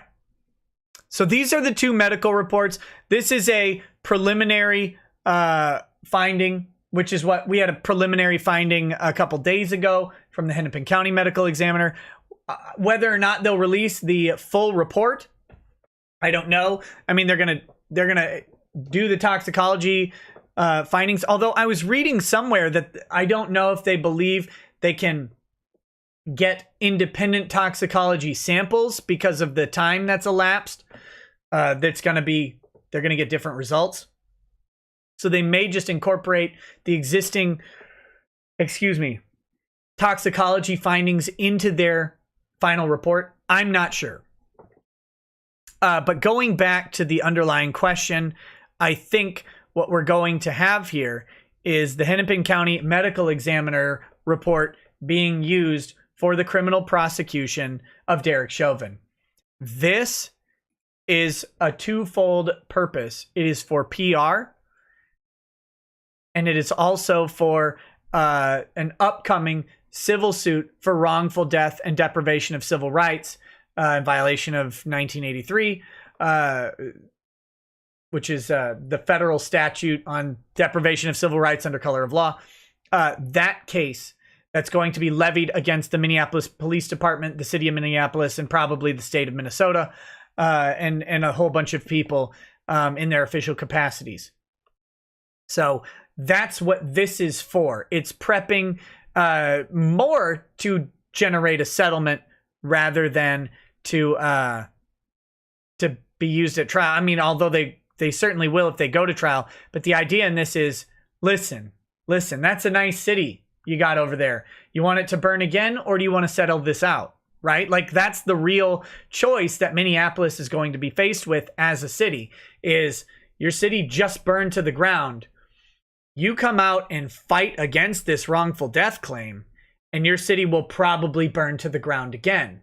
We've got this medical report. We're already in the media. It's already in the minds of everybody that he was killed by your officer. We don't even care what the criminal report says as far as the settlement goes. You better pay up. And they are in a great position to get that done at this point. And that is the purpose of the independent autopsy report. That is what they want. And that is why Dr. Michael Baden got a very nice check from the law offices of Benjamin Crump on behalf of the Floyd family. He did. He got paid very well for this. I'm betting. So, yeah. You can imagine 50 grand. Something like that. I don't know what it costs for this guy, but and they flew him out to Minnesota first class, put him up in a nice hotel that wasn't on fire. And then, that's what happened there. So, there is that. Let's go to murder in the second degree. Let's talk about that briefly, and then murder in the third degree, which is the ultimate charge we're looking at. And we're going to talk about the differences here. So remember, murder in the first degree is causing the death of a human being with premeditation and intent to affect the death of the person or another. At this time, I have not seen any evidence that Derek Chauvin intended to cause the death of George Floyd. Call me crazy, call me a defense attorney, call me whatever you want. That I haven't seen it. And I can't credit it. They haven't. If this guy had racist messages all over his Facebook, we'd probably have seen them by now, right? If he had a bunch of racist tweets or 1488 parties or something, we'd probably have seen that. I mean, hell, a day after this happened, we had false reports that he was in a racist hat that said "Make America White Again" or "Make White Great Again" or something like that. A racist hat. Look, I don't actually care if it's racist or not. It's just words. But if they had evidence that this guy was racially motivated, if that evidence was publicly available, it would already have been found by the internet. People were looking immediately for that type of stuff. So without that, I'm having real trouble figuring out where they're going to come up with showing any intent to cause death. Now, if they find a bunch of ninja tweets, yeah, sure. They're going to make a case, and they'll, federal hate crime statute will come in, and there'll be real problems for this guy. Just even if they're unrelated to George Floyd. And if you want evidence of that, think about the Charlottesville driver. I can't remember his name, but the guy who drove into the crowd and killed that lady, Heather Heyer, whatever her name was. That guy, they used a tweet of Adolf Hitler, or not a tweet, a text message of Adolf Hitler that he sent to his mom to prove that he was racially motivated in killing a fat white lady. Now, what they did was they transferred intent because he drove into a crowd that had non-whites in it. Okay, but I'm just pointing out how tenuous the connection needs to be. If they had any evidence that this guy had racial tweets or something like that were publicly available, we'd likely have seen them by now, and I haven't seen it. James Fields, that's his guy. Thank you. That's his name. And by the way, I think hate crimes are completely bogus. If you kill someone, I want you punished the same as if you kill someone. I don't think you more kill someone just because you're mad about a condition or a feature or attribute of the person, right? Like if you're like, you're gay while you're stomping their head into the ground, I care that you're stomping their head into the ground more than I care that you don't like that they're gay. That's just, I don't get hate crimes. I don't see the purpose of them, and they don't achieve their purpose of reducing specific crimes. Because like, whoa, I was gonna kill this guy, but now I won't because I hate who he is. Now I won't kill him because I'm gonna get more penalty. That it doesn't logically add up. Hate crimes are weird artifact that don't lend to the purposes of criminal convictions, in my opinion. Also, don't hate people based on factors. That's a weird thing to me. Hate people based on their actions or whatever. If you want their characteristics, I'm not. You do you, fam. Murder in the second degree. All right, we've got two types of second degree murder here. It's really, again, since I haven't seen any evidence of intent, it's probably going to be in subdivision 2, but let's walk through both real quick. Murder in the second degree, subdiv 1, intentional murder and drive-by shootings. Whoever does either of the following is guilty of murder in the second degree and may be sentenced to imprisonment for not more than 40 years. 1, causes the death of a human being with intent to affect the death of that person or another, but without premeditation. This is a weird facet of law. It means that something makes you instantly decide that you want to kill someone. Because if it's 10 seconds prior to you wanting to kill someone, that is premeditation. I want to cause the death of this person, I'm going to do it, bang, is slightly different than, what did you say to me? I'll kill you, bang. Do you see the difference? What did you do to me? I'll kill you, bang. Second degree murder is the difference between saying, I want to cause the death of this person, then proceeding to cause the death of the person, and deciding on the fly to cause the death of the person. That's it. Now, that's what premeditation is objectively. Of course, you have to provide evidence of premeditation, and it's usually hard to prove premeditation in a short period of time that manifests quickly in the moment. So practically, you tend to need a little more lead up time or some sort of evidence that exists outside of the moment. But objectively, premeditation can happen within just a couple moments. It's not, there's no set amount of time for it. And there's a Supreme Court decision, I believe, out there saying that it can happen from the time you decide to pull the trigger to actually pulling the trigger.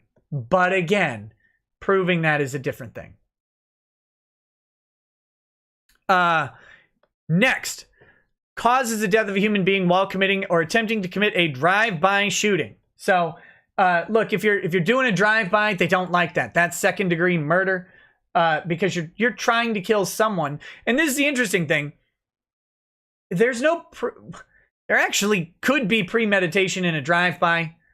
But if you're just doing a drive-by and you don't have a specific target, like a specific person target, maybe you just want to drive by a location and shoot it up, you're intending to cause death.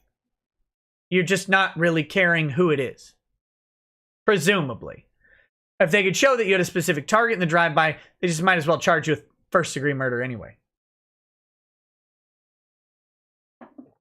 All right. Unintentional murders, and this is the more important section. How could they charge a second-degree murder here? And the short answer, I think, is yeah, they can. I just think they've got a better case at third degree. So here we go.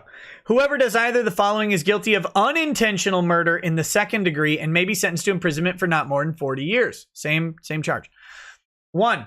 Causes the death of a human being without intent to affect the death of any person while committing or attempting to commit a felony offense other than criminal sexual conduct in the first or second degree with force or violence or a drive-by shooting.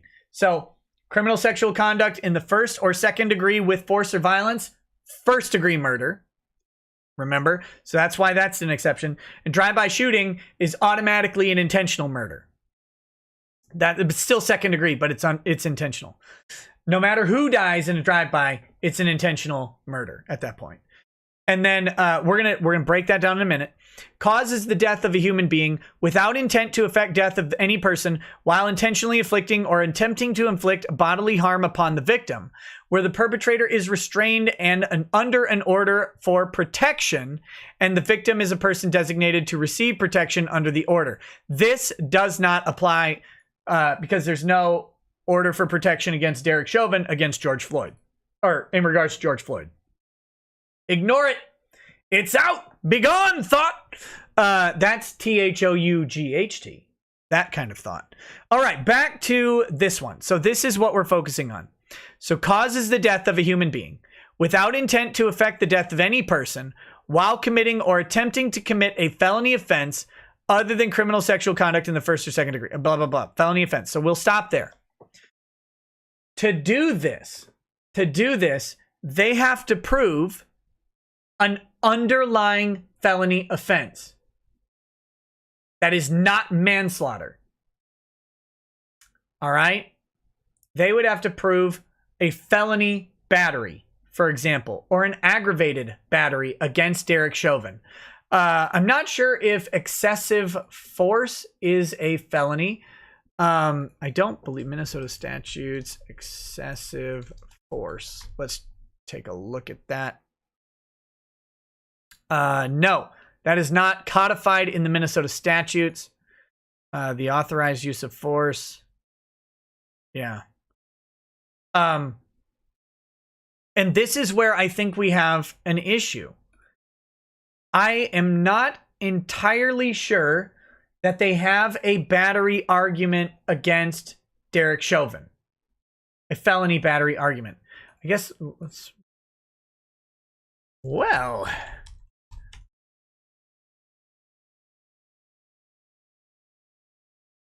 it's assault in Minnesota. Felony assault motivated by bias. Okay, let's see.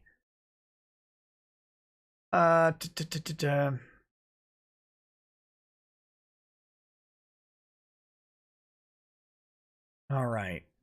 Yeah, I mean,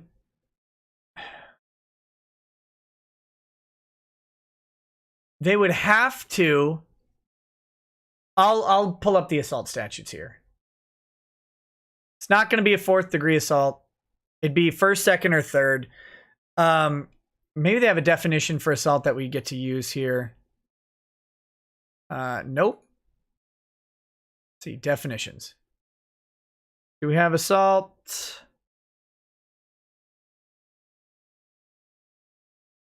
Okay, we're gonna have to walk through this in a fun way. This is how we'd have to do this. This is the problem with the 2nd degree murder charge that we're gonna get to. And some people may just not be familiar with how Minnesota classifies murder. In Minnesota's 3rd degree murder charge would be a 2nd degree murder charge in several states. It's worded in that way. So I want to point that out.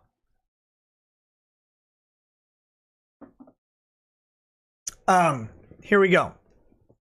So here is the definition of assault in Minnesota. So assault is an act done with intent to cause fear in another of immediate bodily harm or death, or the intentional infliction or attempt to inflict bodily harm upon another. So again, you have to prove that Derek Chauvin is trying to harm George Floyd. All right, so let's go up to bodily harm. Bodily harm means physical pain or injury, illness, or any impairment of physical condition. Now, you and I can reasonably assess that being restrained and pushed down into the ground would cause someone bodily harm. But cops commit bodily harm all of the time in the process of restraining someone. Their intent typically isn't to injure the person. Their intent is to affect the restraint of the person in the lawful commission of their duties, and they're largely immune from causing bodily harm unless they go outside the commission of those duties. Of course, we could argue that they did this, but look at all the layers of argument you have to get to prove that they intended to do these things. We're getting into this point where I don't think we have evidence that Derek Chauvin was intending to harm Floyd. I don't think we've got that evidence. I think we have evidence of him being a dick, of him being reckless, of him recklessly causing harm, of him, creating a situation that is harmful. Absolutely. I don't think we have evidence that he wanted to hurt him. He doesn't even say, I hope you feel this. Yeah, suck it up, bitch boy. He doesn't say anything like that. And we don't have evidence to support that at this point. So substantial bodily harm and great bodily harm matter for the statute. Substantial bodily harm is bodily injury, which involves a temporary but substantial disfigurement. Think broken arms, fingers, large lacerations, or which causes a temporary but substantial loss or impairment of the function of any bodily member or organ, or which causes a fracture of any bodily member. Not a head wound. Head wound is going into great bodily harm. Great bodily harm means bodily injury which creates a high probability of death, or which causes serious permanent disfigurement, or which causes a permanent or protracted loss or impairment of the function of any bodily member or organ, or other serious bodily harm. Look, someone runs over your... Never mind. Losing a digit or a limb or a hand or a foot, obvious great bodily harm. Head wounds that are beyond superficial are great bodily harm. You baseball bat someone in the head, you soccer kick someone in the head, it's great bodily harm. That's a way to think about it. You cut off or permanently disfigure a body part, great bodily harm. Substantial bodily harm, that's a bad injury, but you're going to recover from it. Okay, so now let's go to the assault statutes real quick. First degree assault is when you commit you assault another and inflict great bodily harm. So you're intending to scare them, or you're intending to cause bodily harm, and you end up inflicting great bodily harm. You hit someone in the head with a brick, gashes them open, fractures a skull, great bodily harm. Very bad. Or if you do any assault that involves deadly force against a peace officer, all that stuff. All right. And they don't die. That's the key there. They don't die. Second degree is whoever assaults another with a dangerous weapon, or may be sentenced to imprisonment, blah, blah, blah. Or who assaults with a dangerous weapon and inflicts substantial bodily harm. You take a baseball bat, you take a katana, you use your bow staff skills, and you bust a collarbone. That's substantial bodily harm. Third degree assault. Substantial bodily harm, but just using these hands, that's a third degree assault. It's not just committing bodily harm, it is substantial bodily harm. So, and then that's, these are all felony offenses. And then fourth degree is peace officers, firefighters, correctional employees, etc., etc. Assaults motivated by bias, stuff like that. So, anyway, we would have to prove one of these. Third, second, or first degree assaults. So you'd have to prove that Derek Chauvin intended to cause harm to George Floyd and then did cause that harm through his intent. Does that make sense? I don't know that he did. Again, I think he's a piece of shit, and I think he went way too far. But I think he was just on a power trip. I mean, I think that's really what it was. It's what it looked like to me. Nah, we're going to keep him in this position right here. Not, nah, I want him to suffer. Nah, I want him in pain.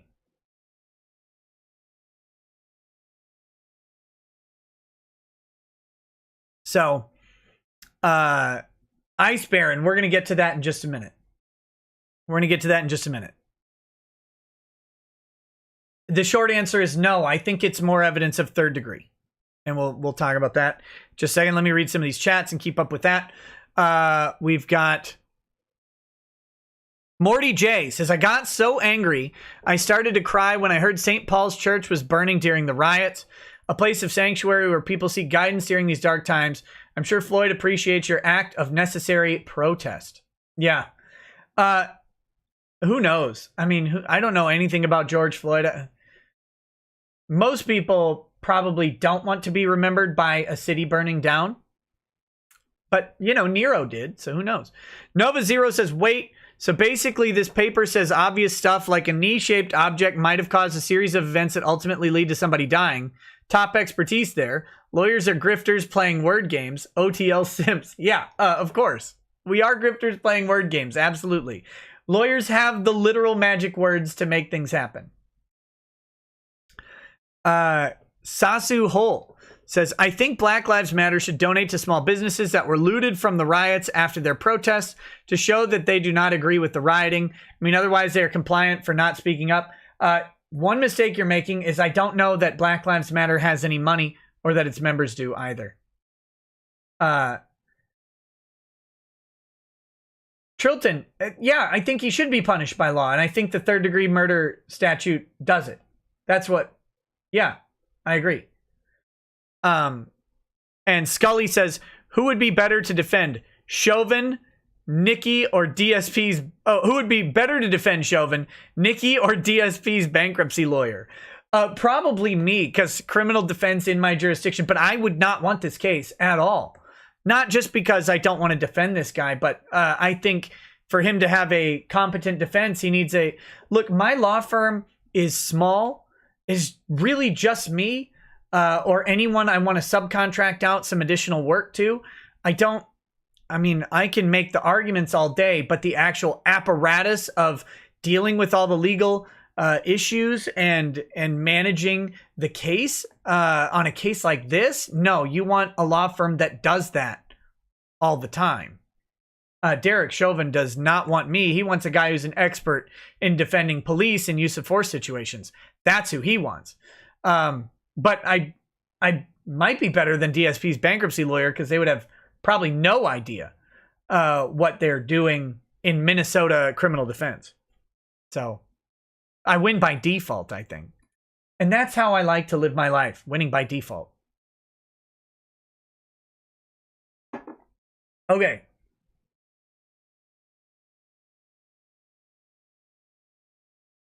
All right.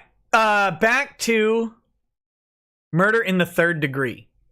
And then we're going to get to Talcum X's video, and then we're probably going to wrap up the stream because there's not too much more that needs to be said on this one. So we're going to do that in just a second. Talcum X, I think, is that what Crowder calls him? That's I'm stealing that joke. It's not mine. I'm like Carlos Mencia of jokes. Okay, murder in the third degree. And this is the charge that we have, one of the two charges. We'll go to the manslaughter ones too and just take a look. Whoever, without intent to affect the death of any person, and that is the key reason I believe they've got it, causes the death of another by perpetrating an act eminently dangerous to others and evincing a depraved mind. Now, Ice Baron asked earlier, the fact that they found the pulse and then they said, hey, maybe we should roll this guy on his side. And he said, no, we're going to keep him right here. That, to me, is the depraved mind. Without regard for human life. That's the trick. I think that's the point where his actions show that he has no regard for the life that's in his care at the moment. George Floyd. He doesn't make any effort to care for the life of George Floyd. Like, look, you can say he was having a panic attack or a heart attack or whatever. All throughout the encounter, you could even say he's resisting. The guy's got his knee on the back of his neck at this point for 5.5 minutes, we'll say. He's been sitting there for 5.5 minutes.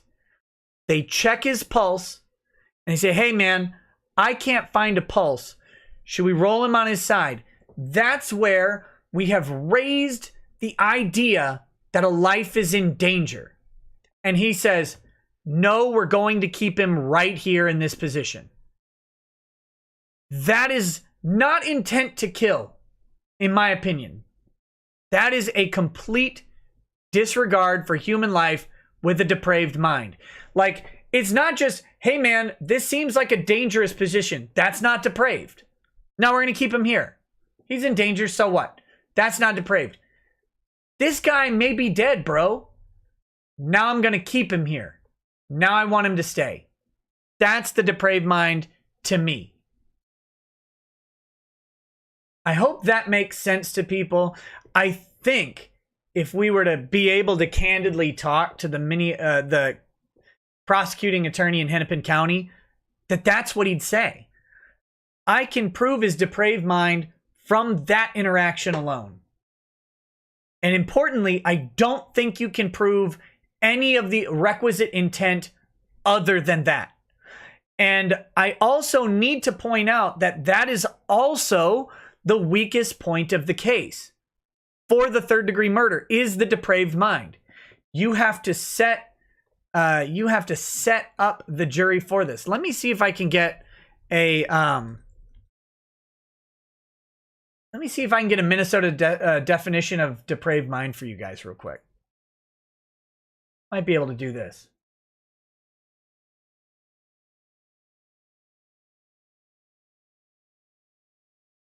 Let's see how the Minnesota Supreme Court defines a depraved mind. All right.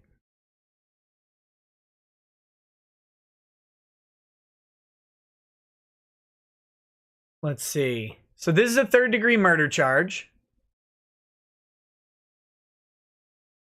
Uh-oh. A mind which may become inflamed by liquor and passion to such a degree that it ceases to care for human life and safety is a depraved mind. Oh no! Not the liquor, no!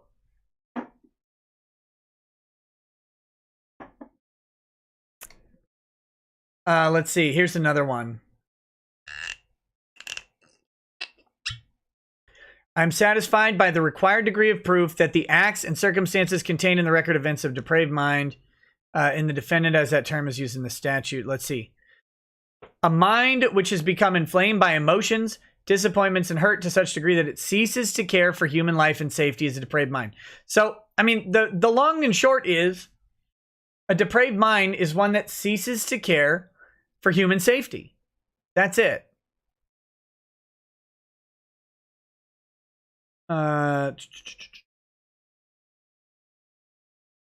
No regard for human life.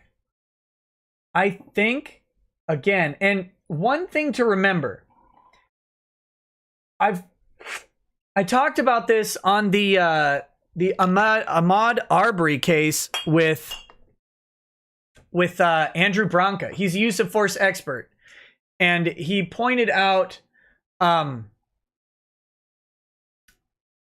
did he word this? Oh God, I completely forgot what I was gonna say. Urgh. I'm trying to think about this. I lost it. I'm probably gonna think of it like tomorrow. The depraved mind element of this case is the hard element of the case. Just saying that someone was a jerk or whatever is not enough. And the depraved mind element is really, did they show a regard for the life of the person at the time? And damn it, I wish I remembered what point I was going to make. It was so brilliant. Because it was made by someone else, so you know it was good. And I forgot it, so you definitely know it was good. But the ultimate idea here is that they have to show where the depraved mind comes in. And it was probably about intent. Whatever. I'm not drunk. I had one drink.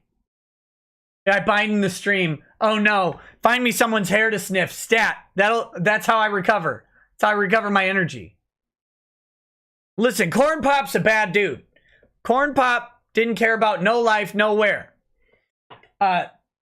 Proving the intent in all of this is absurdly difficult.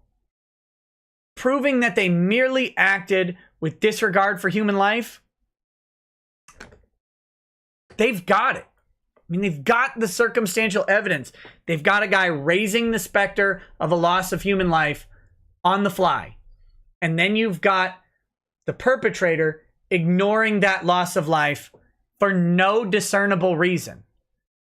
You've got two guys. He's fully restrained. He's no longer moving or breathing. That's where the depraved mind comes in. Oh, I remember exactly what he said. I remember exactly what he said. Andrew Branca said this. Prosecutors are very, very good at figuring out what cases they have a chance of winning. That's the key here. So everybody else's opinion about what the right charge is, the guy with the most information and the most experience and the best determination of what case he thinks he can win is Mike Freeman, the Hennepin County prosecutor. That guy chose murder in the third degree for a very good reason. And to me, this is it. He believes that once the guy raises that Floyd might be dying, and he ignores that concern from the other cop, that he evidences a depraved mind, and he can prove it. He can show it to a jury. He can say, look, if someone near you is dying and you're like doing something to them and someone tells you about it, aren't you going to stop? Because you care about basic human life. Aren't you going to stop? Now, he doesn't necessarily have a duty to administer medical care, but he has a duty to have a basic regard for human life and not to do an action that acts counter to that. And that's the law that we have in third-degree murder. All right? Sorry that was jumbled. Hopefully when I make my video tomorrow that talks about all of this in a condensed fashion, hopefully in like a 10-minute fashion, something like that, maybe less. Once I talk about all of this in a short fashion and very condensed, that's going to be the overwhelming point, is you don't have a duty. He doesn't have a duty to save the guy. He may have some medical duty to him. I don't know about that. It's really rare that we impose a duty to administer medical care to someone, but they do have a duty to stop acting in a way that is disregarding human life. And if you're, hey man, he's dead, bro. You might need to get off of him. That's all. Doesn't even need to administer CPR. Just needs to literally take his knee off the guy's neck, and he doesn't for another 2 minutes and 50 seconds.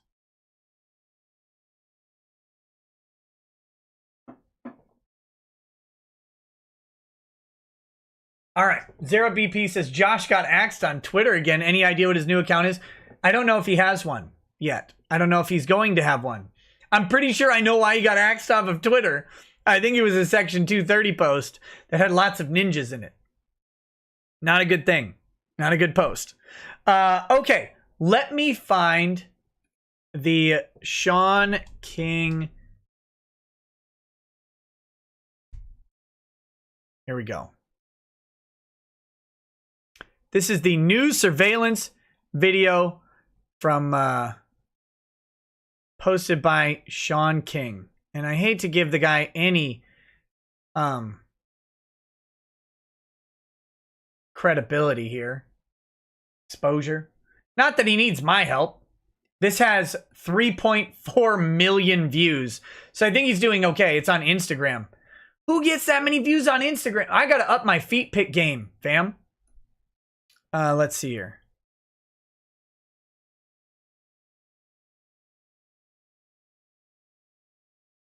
All right, let me shrink this down. We're going to make sure this is the full frame for you guys. All right.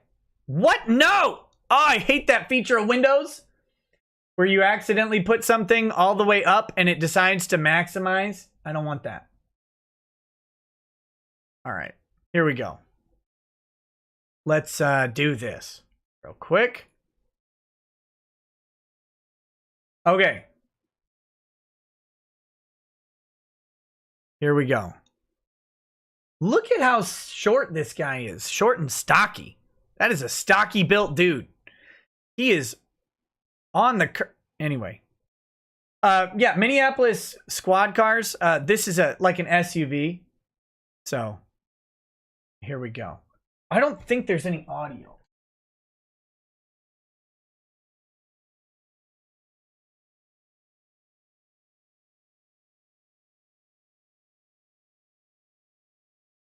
Okay, so here we are watching. Look, now this is the interesting thing to me. They have Floyd in the car. He's in the vehicle. He runs around to the other side, then he runs back. Oh, I gotta close the door. I guess it's not that urgent. And that's all we've got. Like, that's it. You've got two officers on each side. Floyd is out of the vehicle here, it looks like. I think that was his head, because none of the officers were black. But it could have been that guy's hair, maybe. Let's take a look again. We're going to watch it one more time. Look in the top left and tell me what you see. That may be him out of the car. And then he goes in the car. And then they run around there. That's it. I mean, this is we've watched this 3 times now, so I'm going to stop. We need the X-ray version of what's going on here. That's why I'm not reading Sean King's post. Okay. Sean King characterized this as they had him in the car, quote, beating the shit out of him. I don't buy that. I can't see a fist being like a punch being thrown or kicks or anything else. It looks like they're working with him or struggling with him in some way, but I will not endorse his categorization of beating the shit out of him because I can't see that. Maybe they were, right? Like maybe they were, maybe they weren't. Don't know. What we do know is that this is confirmation from the criminal complaint that at some point George Floyd is in the car and for some reason George Floyd is pulled out of the car. And I can't for the damn life of me figure out why, when you've got an arrest in handcuffs in the squad car, you don't just close the door and drive him down to the station. I can't figure that out. I still can't figure, like, it doesn't make any sense at all. Now, some people will say that this evidence is intent to cause bodily harm. I don't think so. There could be, on the body cams themselves, there could be some conversation between the officers that is circumstantial evidence of intent to cause bodily injury. I'm willing to accept that. I haven't seen it yet. So if I'm thinking as Derek Chauvin's defense attorney, I go, where's the evidence of any intent here? Where's any evidence of anything? To me, it just looks like he's struggling with a guy. That he does, you know, he has to struggle with people to arrest him all the time. Nothing special about that at all. That's obviously the narrative that they want to put forward, that this is a routine arrest done in a routine way, and a guy happened to die from it, and it's not his fault. I think they're going to have problems with that argument, as we've stated. But this video does not show any evidence to me of them doing anything excessive force-wise or even applying any real force. It looks like they're trying to get him squared up in the car, maybe. They're leaning into the vehicle. And again, like if you can't buckle him, just close the door. You've got a cage. He's handcuffed. He's not going anywhere. Those doors don't open from the inside. They got the child lock on or whatever. You got him in the box. If he doesn't want to be seatbelted, his problem. You don't pull him out. And pulling him out is antithetical to seatbelting him anyway, if that's the concern. Where's the rest of the clip? Why only 20 seconds? I don't know. That's the whole clip that's available right now. We can only go off the evidence that exists.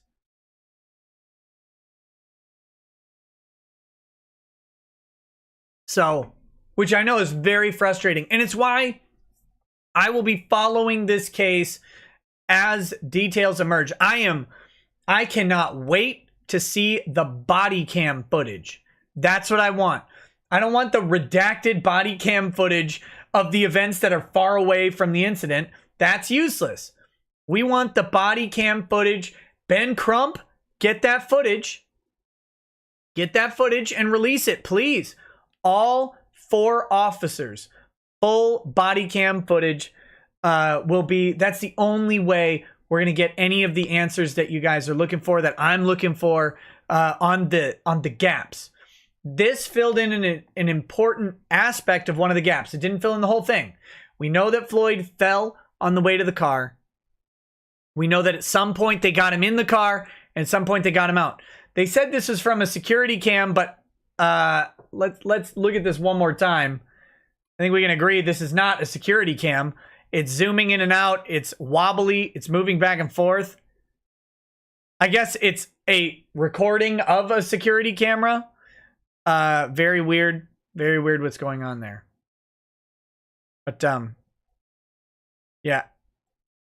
I love how this dude, by the way, he bolts around the back of the car, and then the Asian cop guy could close the door.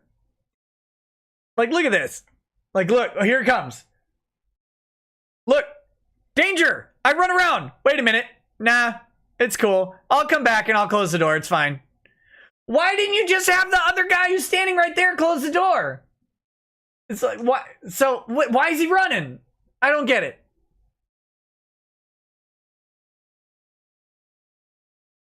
So anyway, that's a weird aspect. Oh, I was gonna go through the manslaughter statutes real quick. Let's see. Can we get manslaughter in the first? We'll do first degree and second degree manslaughter, and we'll just actually I'm just gonna look at the second degree manslaughter charge because this is the other charge. We'll take a look at it real quick.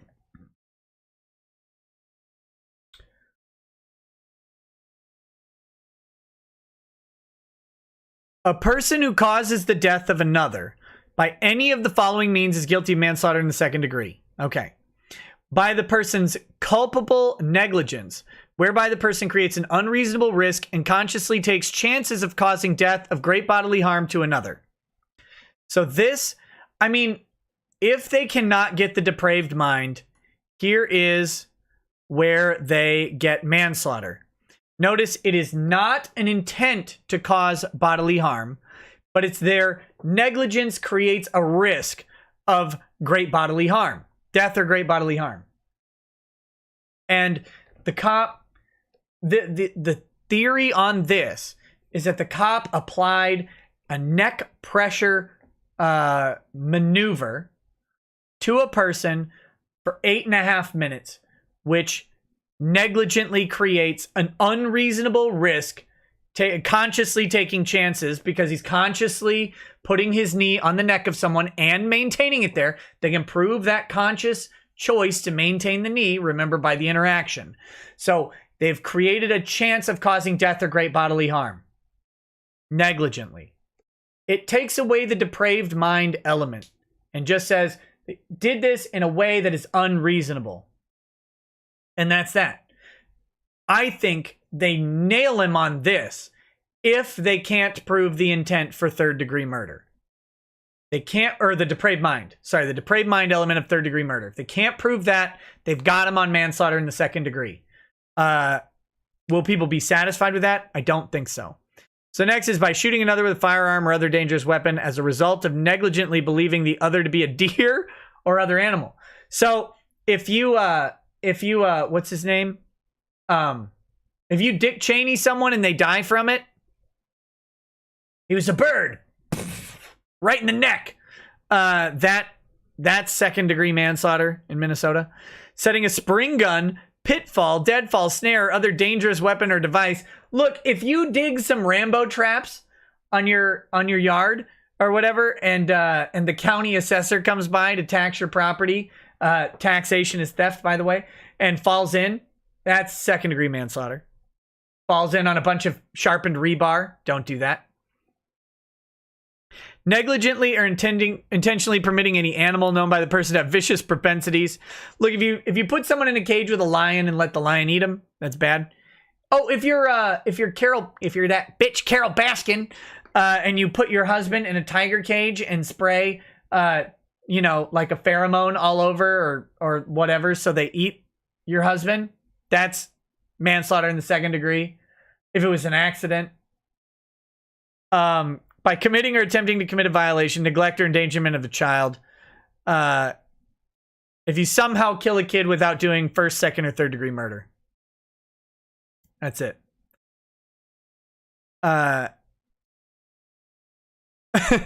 If your affirmative defense is that the victim made the animal kill him. So that's good. So if you're a boxing ring with a gorilla and you die from it by punching the gorilla first, I guess that's it. So manslaughter in the second, it really hinges on this first one. Did they create an unreasonable risk and then take the chance of causing death or great bodily harm consciously? Yeah, they got him on this. They've got him on this. They don't want him on this. They want him on murder. They want him on that longer sentence. This is 10 years. Murder 2 is 25, I believe, right? Or murder 3. 25 years maximum sentence. Yeah. And he's probably not, I would think he probably won't get 25 years.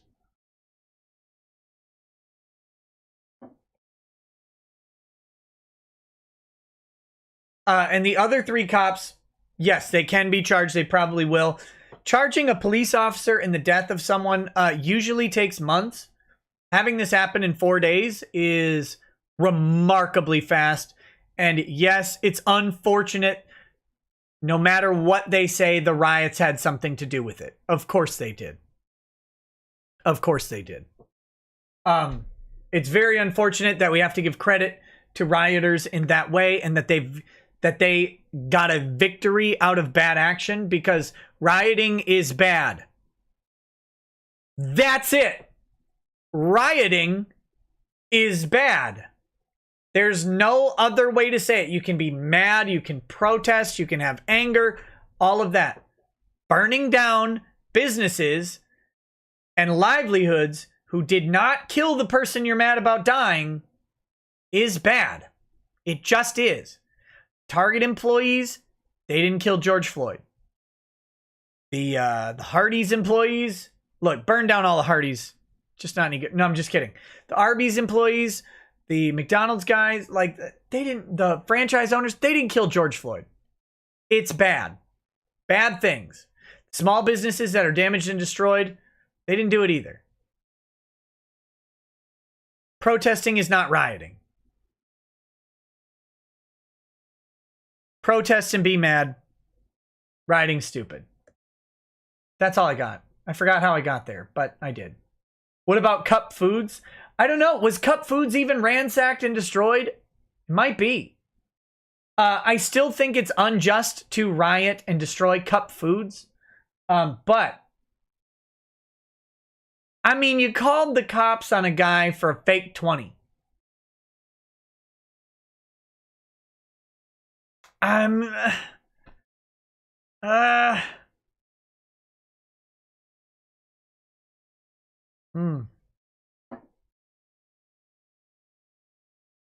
Anyway, that is the bulk of the show. We're going to read the chats. If any questions come up that bring up something to go over again, of course, I'll pull up statutes and stuff if necessary. But I think we've pretty thoroughly covered this discussion based on the information that's out right now. Let me quickly summarize the entire stream. The independent medical examination will probably not be used by the prosecuting attorney. That is going to be used likely as leverage in a civil lawsuit for settlement against the city of Minneapolis. The independent medical examination does say that the cause of death, the specific cause of death, is the restraint and the neck compression causing a cardiopulmonary arrest, a heart attack, basically. Short answer, heart attack. Caused by the actions of the officer. Now, that being said, that is likely going to be the medical examination used in the criminal prosecution. One, because it's the Hennepin County medical examiner who does this in basically every Hennepin County homicide. They will be the ones who will be testifying. They'll be qualified as an expert witness. They have a long history of doing it, and they have no inherent political motivation to do so. I mean, they can argue that they were politically motivated, but they're not actually under the control of the police department or the county attorney, and their statutory duties are independent of those two offices. So you could try and argue it, but you're not going to have any evidence that they're anything but independent. The mayor's statements may cast doubts on the independence of the medical examiner's office. Only time will tell. They're going to use that one. Using the other one leads to too many questions that they have to answer and raises enough of a specter of doubt to maybe get Derek Chauvin to pass. That's the medical examinations. First degree, second degree, third degree. First degree is right out. You cannot prove a premeditated intent to cause the death of George Floyd with evidence that we have. Ben Crump saying otherwise is just puffery or a lie or incompetence. I don't think he's incompetent. He's a highly accomplished attorney in this field, but his job is not criminal prosecution. His job is civil prosecution and leveraging unrest to gain favorable awards for his clients. That's what he's doing. Always remember his motivation when you're talking about the attorneys for the Floyd family. He will not be involved in the prosecution of Derek Chauvin. He won't. He has nothing to do with it. And his report will not be, I mean, I'm sure he can make it available, but it will probably not be used and will not have any value on that prosecution. His job is to get the city of Minneapolis to pay every last dollar that they are willing to get riots to stop. And he's very good at that job. That's what he does. All right. That said, first-degree murder is right out. It's just not going to happen. Can't prove it. Maybe some other evidence will come in. Doubtful at this point. Second-degree murder. Possible, but you have to prove an underlying felony criminal offense that led to the death. I think they have problems with intent in all of the factors here. I think they have a problem proving the intent to cause harm to George Floyd. I think it's pretty clear that Derek Chauvin acted with reckless disregard for the life of George Floyd, but I can't find anything that proves that he wanted to hurt or kill him. That's the problem with second-degree murder, in my humble opinion, and I think Mike Freeman would probably agree with me on that. We haven't seen the rest of the body cam footage. Mike Freeman has. I think it's Mike Freeman is his name. He has seen it. So I would suspect we're not going to find further evidence of intent from the body cam footage. If you find some crazy illicit text messages or feet pics between George and Derek Chauvin, that changes the whole game. All right? That changes everything. We don't have that yet. Manslaughter. The manslaughter case is really, really solid if they can't get the murder case. And I think they nailed Derek Chauvin on that manslaughter case if they can't get the murder.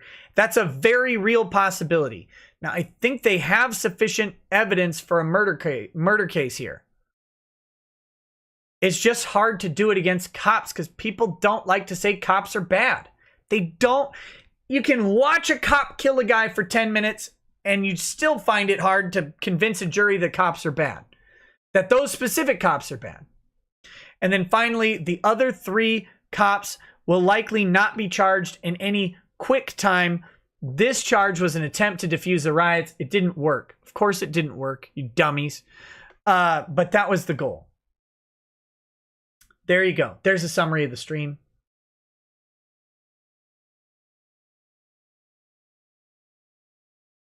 Now let's do the chats.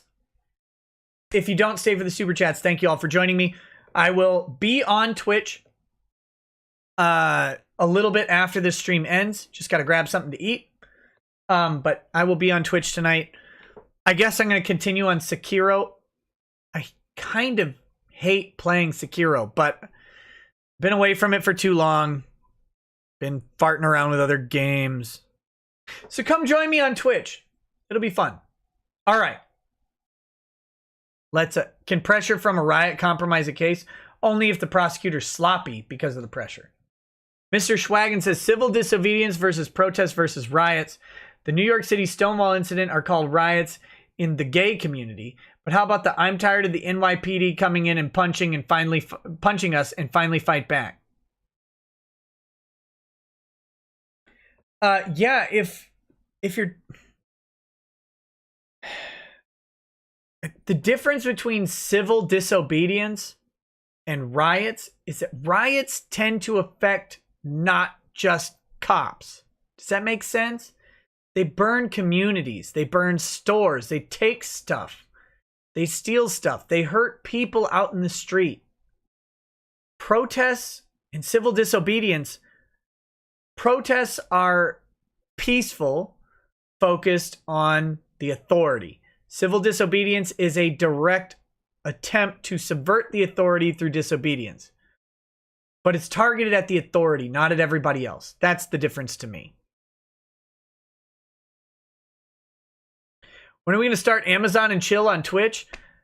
God, soon. Like, maybe even tomorrow. Let me see, Sam, if I can research how to do it and what to watch. I think let's just watch some fun stuff.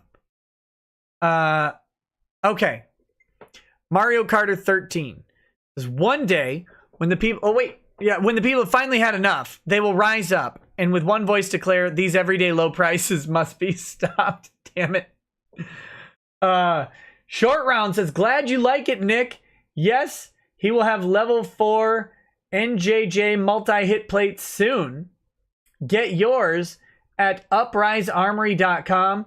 Hashtag George Floyd. Hashtag Duncan Lemp. Hashtag Breonna Taylor. Also, the Boog Boys aren't racist and call out racism constantly. So there you go. And yeah, guys, go check out uprisearmory.com. There's all sorts of cool stuff on there. Thank you again to Short Round for it. And no Sam Merrick, I'll never play Kakarot. Bad Dragon Knight says, how much would you pay to not be the defense attorney of this case, though? Damn. It's going to be tough. It's going to be tough. That guy's house, I hope, is not public. Because he's just... Remember that. No matter how much you hate anybody in this case, remember that the defense attorney is just doing his damn job. Don't attack defense attorneys. Unknown Existence says, man, that thumbnail, Nick, RoboCop really let himself go. Yeah, yeah. Matthew Ford says, can a woman be cucked? Ask Drexel when he's on next. He'll be on like Thursday and Friday, I think. So come ask him. Come ask him. I think it's called a cuck queen. Mistis Nikoto says, looks like you lost a fight with a lawnmower. I did. Look, all the hair jokes, don't even bother me. Don't even bother me because it was 95 degrees out and I got rid of all of that hair. I'm so happy. Angry Baneling says, why did you get a feminist haircut though? Just to complain to your manager. Mr. Leon says, stunning and brave haircut, Nick. Look, I have to talk like this because then all the boys will love me. I'll talk like this. Oh, God. Huey says, Riot was pretty crazy in my city last night. Lots of businesses got looted. We had a 4 p.m. curfew today on a 2-hour notice. Damn. Don't. That curfew thing. I saw some video up in Minneapolis of people like sitting outside on their own porch and the cops roll up and shoot them with rubber bullets and paint guns. That was nuts. Respergoo, thank you for the pair thumbs up. That was weird. Basement Troll Production says, Nick got a haircut. I don't like the color. Lil Poo Poo says, with the haircut, I will talk to the manager. Skeetney says, nice Judge Doom haircut, Nikki. Thank you. Casey Dynaston says, saw some video of people antagonizing the National Guard. With Trump's speech earlier, do you think these speds are rethinking messing with them? Don't mess with the National Guard. They're just normal guys and girls. They're just normal people who yesterday were sitting at home and today had to drive to the cities to deal with something that they have nothing to do with. It's really lame. God, don't mess with those guys. Basement Troll Productions says, stupid hair jokes aside, you're good at GoFundMe shilling. Care to give a shout out to KB Bala, any Minneapolis firefighter bar owner who lost his business?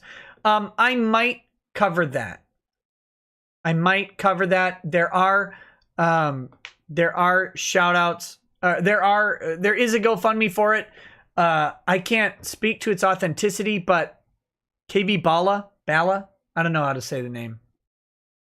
But it is really lame that you go through the trouble of opening a business and it gets taken down by looters before you even get to open.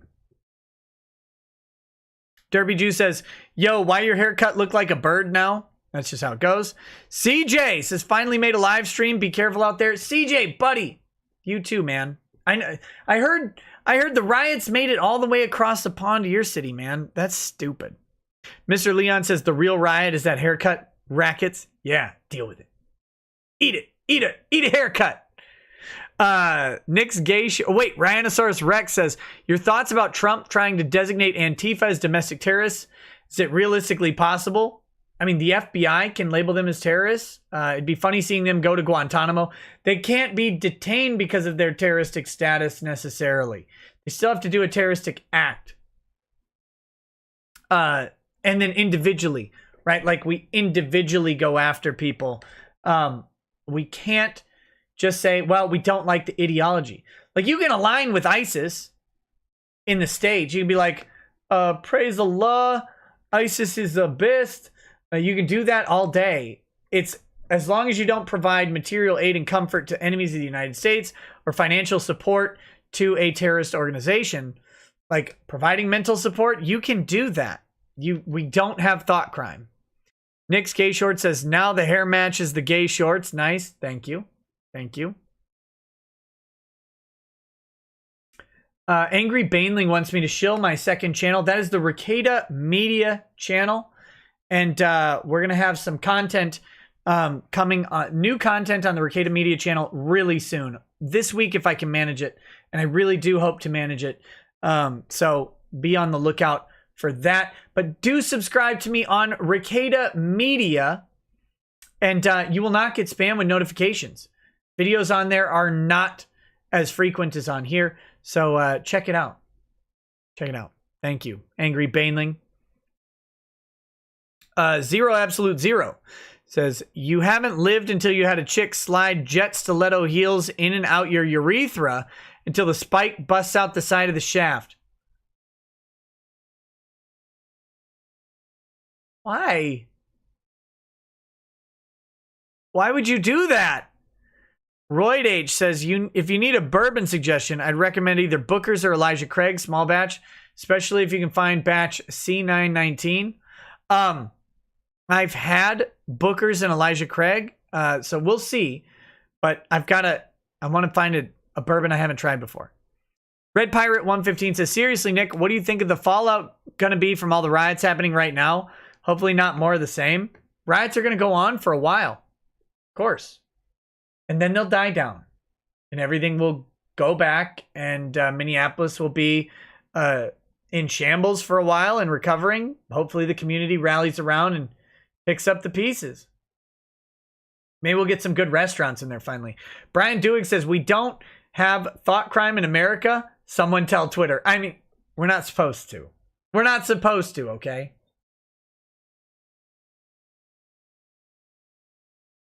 Robonex. I'm going to read this one out of order because it's... Robonex666 says, Gary Oldman in The Fifth Element wants his hair back. Dude, before... So I got the fade before he cut any off the top. And it was like an inch and a half longer. I looked just like Gary Oldman. I almost kept it just to make you guys mad.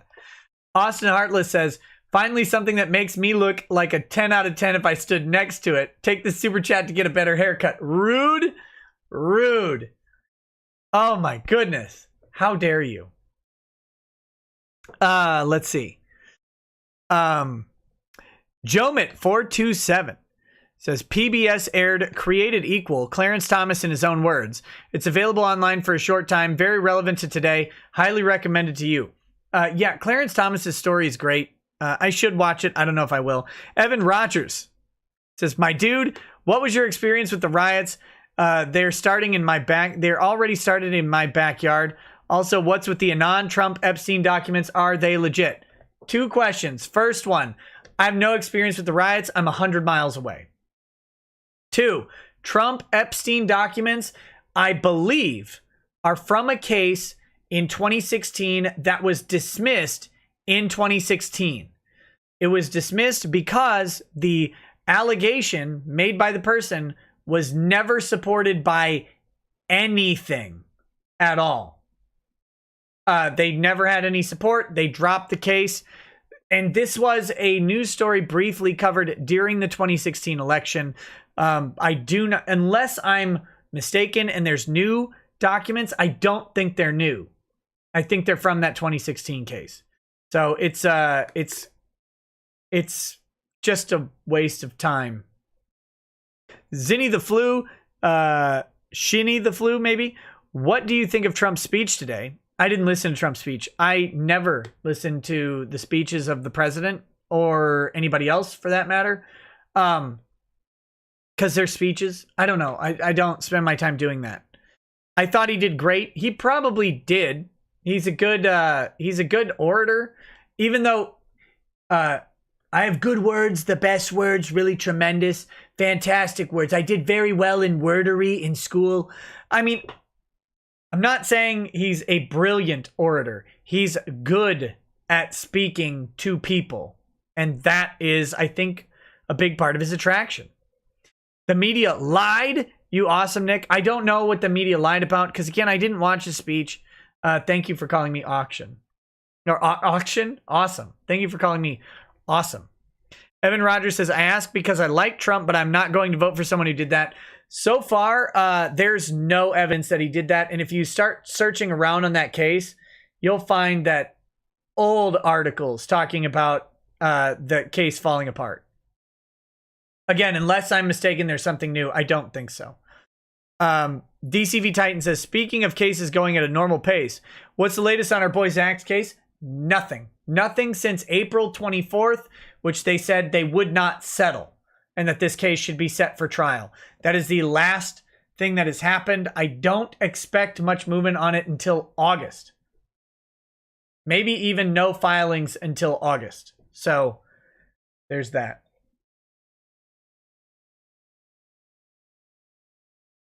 Mario Carter 13 says, Vanilla Supreme makes chocolate self-Rice Krispie. Okay. CJ says, one of the prosecutors in America didn't think so. That's right. I'll say it again. Weirdo with a cello says, also opinion on cinnamon cordial. I've never had cinnamon cordial. Cargis says, it's sad that people let their emotions overwhelm their rational thought. They riot and destroy their community without thought for the aftermath. That will be felt for years to come. I'm hesitant to say, but I think many people did think about the aftermath and just didn't care because they want civil unrest. Exanter1 says, was the magic $20 in the 3rd precinct? Hope not. No idea. They never said if they recovered that bill. Tamara Holloway says, the lockdown began March 17th, my 7th anniversary. Riots, looting, and curfew for my birthday. 2020. Take a shot for me, Nikki. I'll take the rest of this shot for you, Tamara. I can't wait to get out of this state and go to some conventions. Conventions and chill, man. My kids want to go do something fun. The summer is bleeding away. Merkava Street Fighter says, not related, but I just realized that DSP got Chapter 7. T. Greg didn't. DSP is greater at law than T. Greg. To quote Andy Worski, Bloody Thumb says, who do you think would win? Charles Dion McDowell Thick Neck or Derek Chauvin Neon Knee? Oh, if Charles Dion McDowell Thick Neck is who I think it is, if it's that black dude with like the neck that could hold a house, that guy wins every day. Clumsy K says, hey, Nick, nice haircut. Hey, thanks. Thanks. See? Someone's not a hater. Someone's not a detractor. It says, where and how do you think Chauvin will do time? And how will that be determined? Well, if he gets prosecuted in state courts, he'll do it in the state penitentiary, probably in St. Cloud. What are his chances to avoid great bodily injury or death in that scenario, in your opinion? Let me get my magic 8-ball. Signs point to bad. I don't know. They try the corrections officers do try to keep cops' identities somewhat obscured and try to keep them from being hurt, but who knows? You can't protect people all the time. I wouldn't want to be him. Rhinosaurus Rex says, have you seen the HR 5717S 3254 bill? Recent anti-gun bill that Congress is trying to pass. Nope. Haven't seen it. Pro Hero All Might says that haircut is a hate crime against good taste. Rude. Rude and hurtful. Very hurtful. Gelth Walker says, what about the 8-year-old that got burnt alive? Yeah. I don't know. Did that actually happen? I thought the kid who was in the building that got set on fire got out, was rescued, but I don't know. No. Tragedies everywhere, man. Tragedy is everywhere. Wolvenar says, what are each penalty and do they stack? In this case, I don't think they will get both murder and manslaughter. If he has a depraved mind, it's murder. If he doesn't have the depraved mind, it's manslaughter. 25 years max for murder. Probably won't get 25 years. Manslaughter is 10 years max. Probably won't get 10 years. Expect 3/4 of the sentence to be issued, and then 80% of that to be served. So 25 years. It's 3/4. You're talking, oh man, Matsuri. What? 6 1/4 years times 3. Almost 19 years served. Or 19 years sentenced, and then less than that served. Probably serving 17, 18 years. Hope that helps. I don't know. They probably will not stack because he will probably not be found guilty on both counts. Possible. I don't know if they stack. I'll look at the sentencing guidelines. They may run concurrent. Declan Reed says, that haircut makes you look like the understudy for a high school bully's sidekick. Yes! That's what I was going for. Geldwager says, Nick's hair reminds me of an abandoned toilet brush. You guys wonder why I do the hair this way? Look at all the hate chats. Ask a classy black man wisdom says, haircut from the movie Fifth Element. See Gary Oldman. Yep, absolutely. And Vine the Cold One says, your hair is fine. Thank you. Thank you. Unless that's an insult, in which case I will say, my hair is thick and luscious. Blue Crimson 217 says, wish me luck. There's supposed to be some peaceful protests in my town tomorrow, and I live in spitting distance of the police department. It's a small town, but it won't take much to set people off. The closest town to my house, closest bigger town, had 2 peaceful protests so far, I believe, and nothing really happened. So hopefully yours is fine as well. How do they get an impartial jury on this? You would be shocked at who will have no idea what happened. They'll find them. They'll find people with no opinion on it. Bisman Resident says, what is the chances of Minneapolis experiencing white flight once everything is calmed down from the riots? Detroit experienced it in the 60s, and look at what the city has become. Look, man, harsh reality. A lot of the rioters in Minneapolis are white. Antifa has changed the game. Like we had, in the 60s, you had race riots because you had Jim Crow and the civil rights movement. It was a different time. Now we have Antifa. Antifa's a lot of wealthy white suburbanite kids with commie parents. It just is. So you don't have a racially homogenous movement of only the blacks rioting. That's in quotes, right?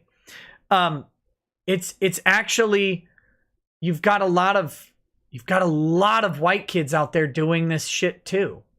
So whether white flight will occur, I don't know. Probably not. Living in Minneapolis for many people is desirable because they work in Minneapolis. So we'll see. Biden the Cold One says it was not an insult. Oh, thank you. Thank you, Biden. I appreciate that.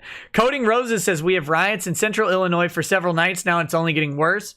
They've shut down many stores, hitting them simultaneously. Scary. Yeah, the riots anywhere other than Minneapolis make even less sense, but, that's how it goes. Cyril Foxity says, make sure no brick pallets get delivered to places where protests happen.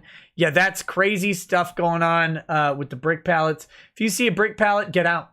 Leave. You don't want to get hit by that, and you don't want to be around it when the cops show up. And then finally, Malik Foxon says, Nick over here like bug fade mechanics, dude. Bug fade mechanics, dude. Thanks, buddy. All right, guys. Thank you so much for joining me tonight. I hope you had a good time. I hope you learned something. This is one of the deep legal topics that we sometimes get to really delve into. And we're going to keep breaking this thing down as more and more stuff comes out about it. It's in my state. It's in my practice area. It's perfect for full-on legal takes. It's also in the news all over the place, of course. So, sorry, guys. You're going to see videos about this situation as they come out because it's what people are talking about all over the place, the riots.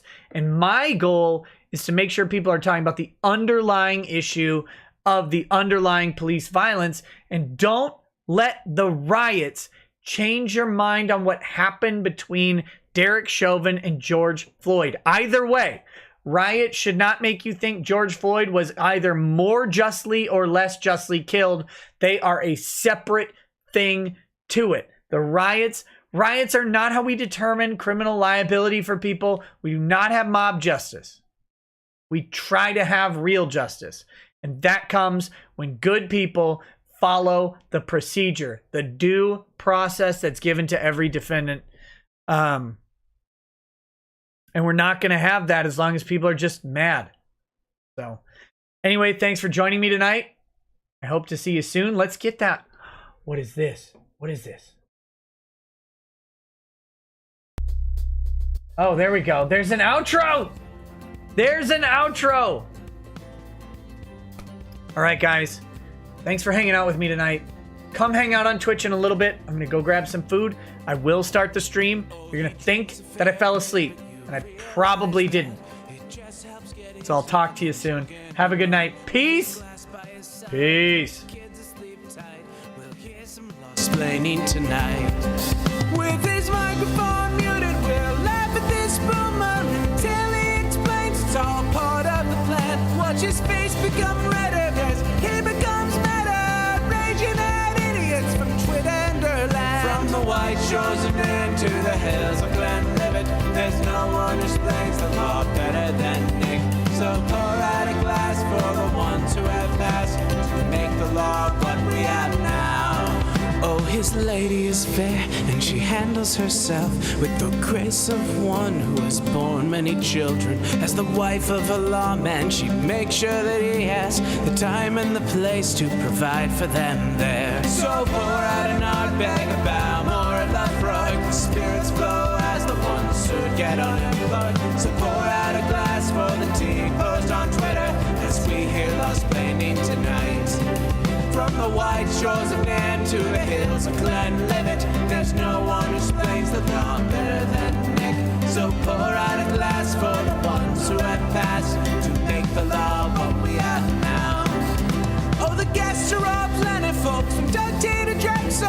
They bring their perspective and spice to the mix. But the reason we're here and the one that we cheer is the one who is showcasing us his career.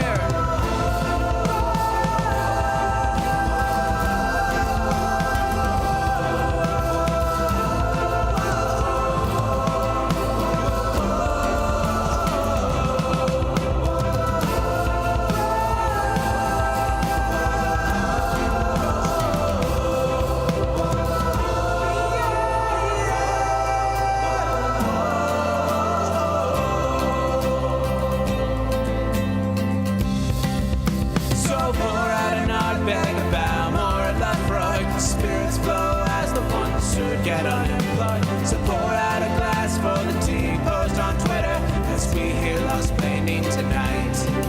From the white shores of Nan to the hills of Glenlivet, there's no one who explains the law better than Nick. So pour out a glass for the ones who have